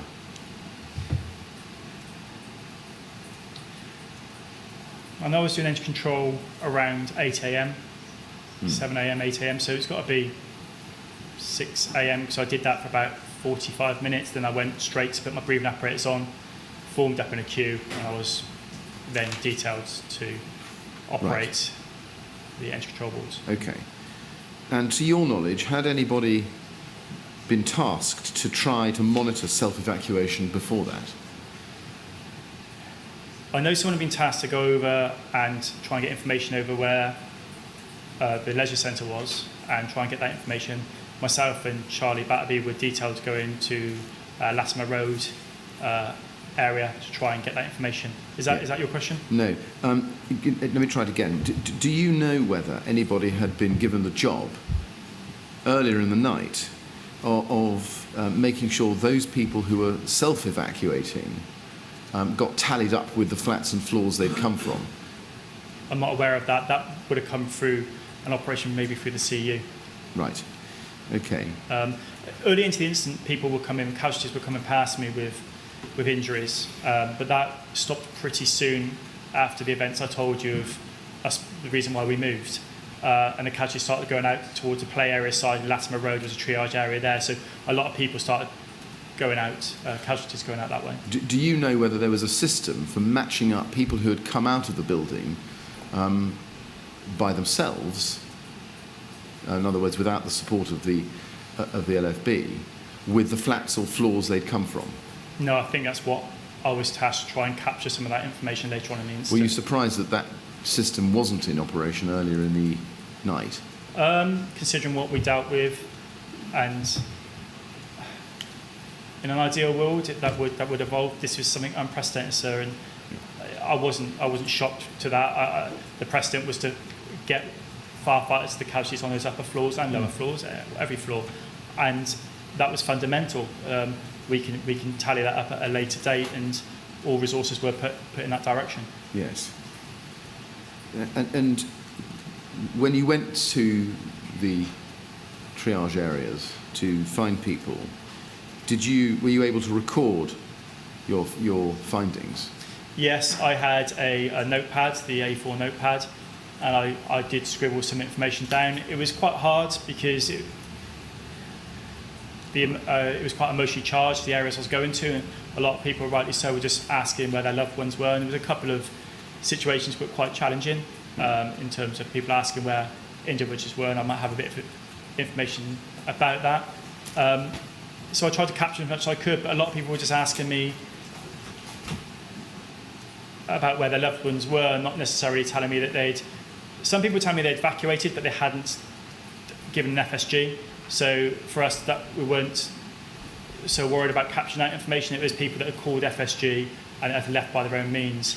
I don't think I captured any of that. I think I captured a lot of information of people that were in the premises at the time that hadn't. Right. Okay. Do you know whether the information that you captured was recorded at CU7 or? I took the information back to CU7 Okay. and I left that at CU7. Then I was tasked to go to the leisure centre area, but that task has already been carried out. I brought the crew manager back with me to clarify that that was right. Okay. On page 7 of your statement, just going on to a different subject, in the middle paragraph, you describe that you took over at the Bridgehead once it was on the 4th floor. You say, when I took over there were 3 entry control boards and crew still being committed. Can you just help me roughly what time that was?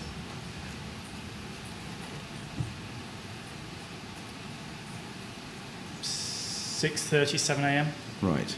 Louisa might have a better assumption of that because I took over from her. I was going to ask you, did you take it? You took over from her? Yeah, I believe it's Louisa that I took over from. Yes. And who else was at the Bridgehead at that stage, running it? Brian O'Keefe. Right, I believe he was there. Brian's at like a station, a few stations over from me, so I do recognise him. But I know Louisa more because on a daily basis we attend the same instances together. Right. So I recognise her more. Okay. Now I put a bad premise to you. This, in fact, I think, if you look at the paragraph before, was at the time when the Bridgehead had moved from the 4th floor down to the lobby. In fact, the Bridgehead was in the lobby, not on the 4th floor at this stage. So I may have confused you with my earlier question. I'm sorry about that. But was the Bridgehead on the 4th floor when you took over, on the ground floor when you took over? Yes. So in the process of stopping my FSG, I had a little walk around the fireground. I think my BA setter got taken, so I went and stole someone else's because I wanted to wear. Right. I found that inside the tower. Right. And then I come back outside the tower, and at that time it was in the lobby. I was then obviously tasked to go back in and do the entry control board. So it was in the lobby when I'd finished doing my, and I remember the conditions deteriorated on the 4th floor and it had to be pushed to the lobby. When I went into the lobby, it was very hard to breathe and see because the smoke was so bad, and they were in the process of smashing the windows in the lobby to try and get some cross ventilation. Right. And whereabouts in the lobby were the entry control boards situated at that stage when you took over the They're at the foot of the stairs that go up to the mezzanine. Did you notice any writing on the green wall at the foot of the stairs when you There took was over? extensive writing, reference BA crews that have been deployed. So BA crews are going up, and to rescue people, we're breaking so many policies and procedures, and rightly so, because we'd never have got to them. Firefighters are taking their masks off and carrying out rescues, and a credit to them for doing that. When they come back down, they were literally pulling their tallies out the board. They didn't want to speak to us. They were exhausted. They could barely stand. People were coming down with no air left in their cylinders. So as they pulled the tallies off, we needed some control to know who they were. So firefighters were stopping them, asking their name and crossing them. So we had their tallies in the board, and I did this later on as well. And we'd have them written on the wall as well, and we'd cross their name off the wall. So we double checked and double confirmed that the right people were coming out and they had their right tallies. They were in no fit state to have much of a conversation with us. They had to debrief the search coordinator, so we wanted to make it as easy as possible for them. Yeah. Can I ask you to then just to look at a photograph?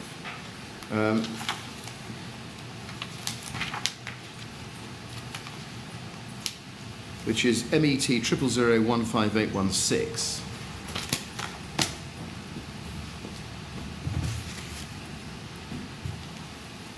Do you recognise that writing on that wall? I recognise something very familiar to that, because is this at the mezzanine at the bottom of the stairs? Well, I was going to ask you. It's a green wall, and there is some evidence so far that it was at the foot of the stairs on the ground floor. That looks familiar, because when I was doing entry control at around 8 a.m, we were still doing the same principle. We were having the firefighters' names written up, and then we're crossing us, or they're coming back out. So if there's any entries for 8 a.m? Yes, I'm going to show you those. That's what I wanted to ask you. If you look at the grid on the left-hand side of the picture, you can see in the third column from the left, time starting at 7, SDVA, what looks like dark Deptford, and then it runs down the column from 7 a.m. at the top to 8:30 at the bottom. I think on what you've told us, you were there running the entry control on the ground floor in the lobby at between those times. Do you remember that information being put up on the wall at that time? Or those definitely information being put up on the wall to that effect, and there's a firefighter there crossing it off. Yeah. Do you know who that was? Again, there's 6,000 firefighters in this brigade, and they weren't neighbouring stations that I knew. I mean, we were from all over London. I wouldn't recognise them even if I looked at them now. Did you have any involvement in either obtaining the information or recording the information that we see in that grid? No, that was just an extra span of control that we put in place, because the firefighters were going up, and the firefighters were getting a brief in the lobby from the search coordinator about where to go to effect rescues. When they come to myself and Ben, my crew manager, we had 3 boards between us with maybe 30 firefighters on, and the 2 of us were running that. That's under-resourced. And all my brief was to them: we've got no water past the 11th floor, we've got no comms past the 11th floor, the telemetry drops out on the 9th floor. If you have a firefighter emergency, you're trapped up there, you're on your own. And all they were doing was looking up the stairs, and they just wanted to go. They didn't want to chat to me, they just wanted to go up, and that's a testament to their bravery and their courage. Sure. Now you say, as you just said, and it's in your statement, in the same paragraph, 3 lines up from the bottom, the comms weren't working past the 11th floor either, but we were still committing teams of 3.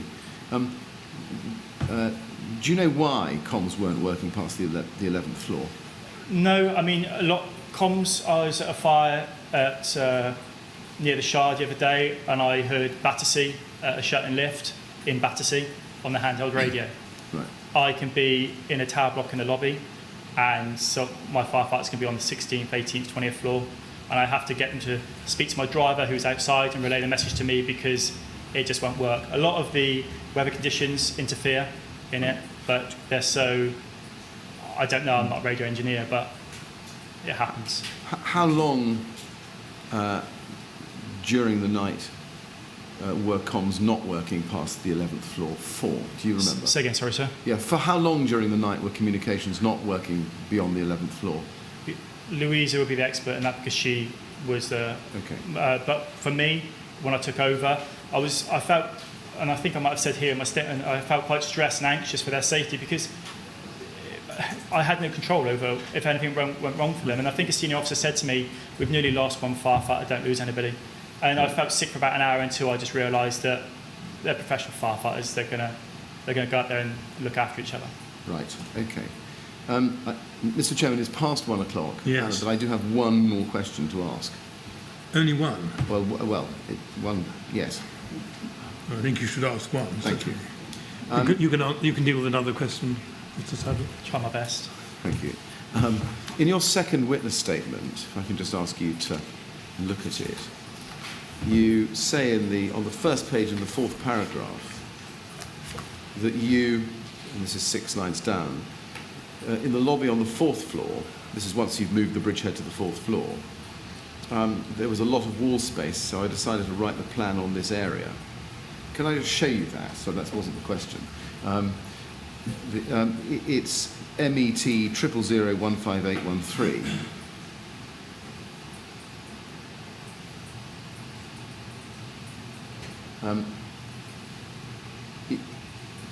Was this the plan you created?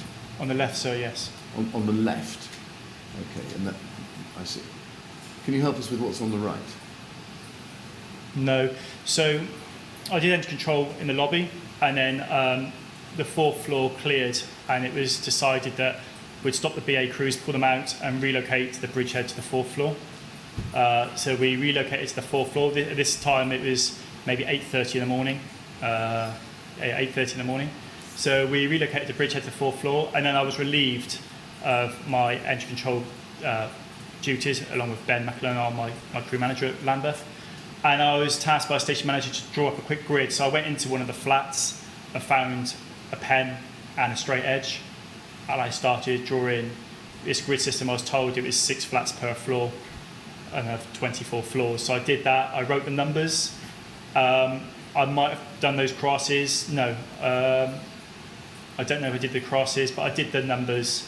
And it was a way for us to cross off, I believe. I left before this was then worked through to see what flats were clear, what casualties or victims we had in other flats. Okay.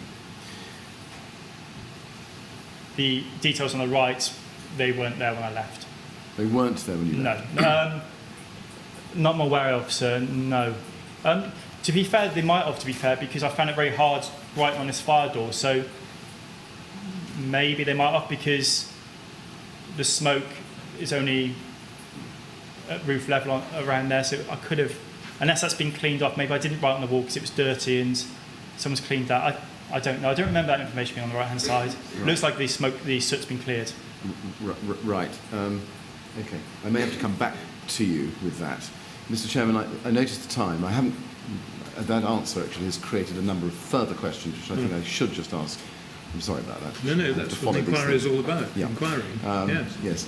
I just think I do have to follow that up. All right, so I'm not able to release the witness, I'm afraid, at the moment. No, or ask you to do so. If we have a break now, it'll give you a chance to reconsider any other questions. Yes. Yeah.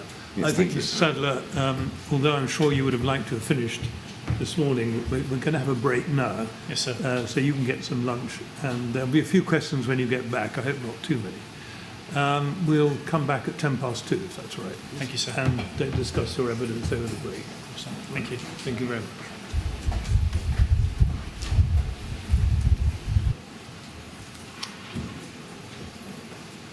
Thank you. 2:10 then, please.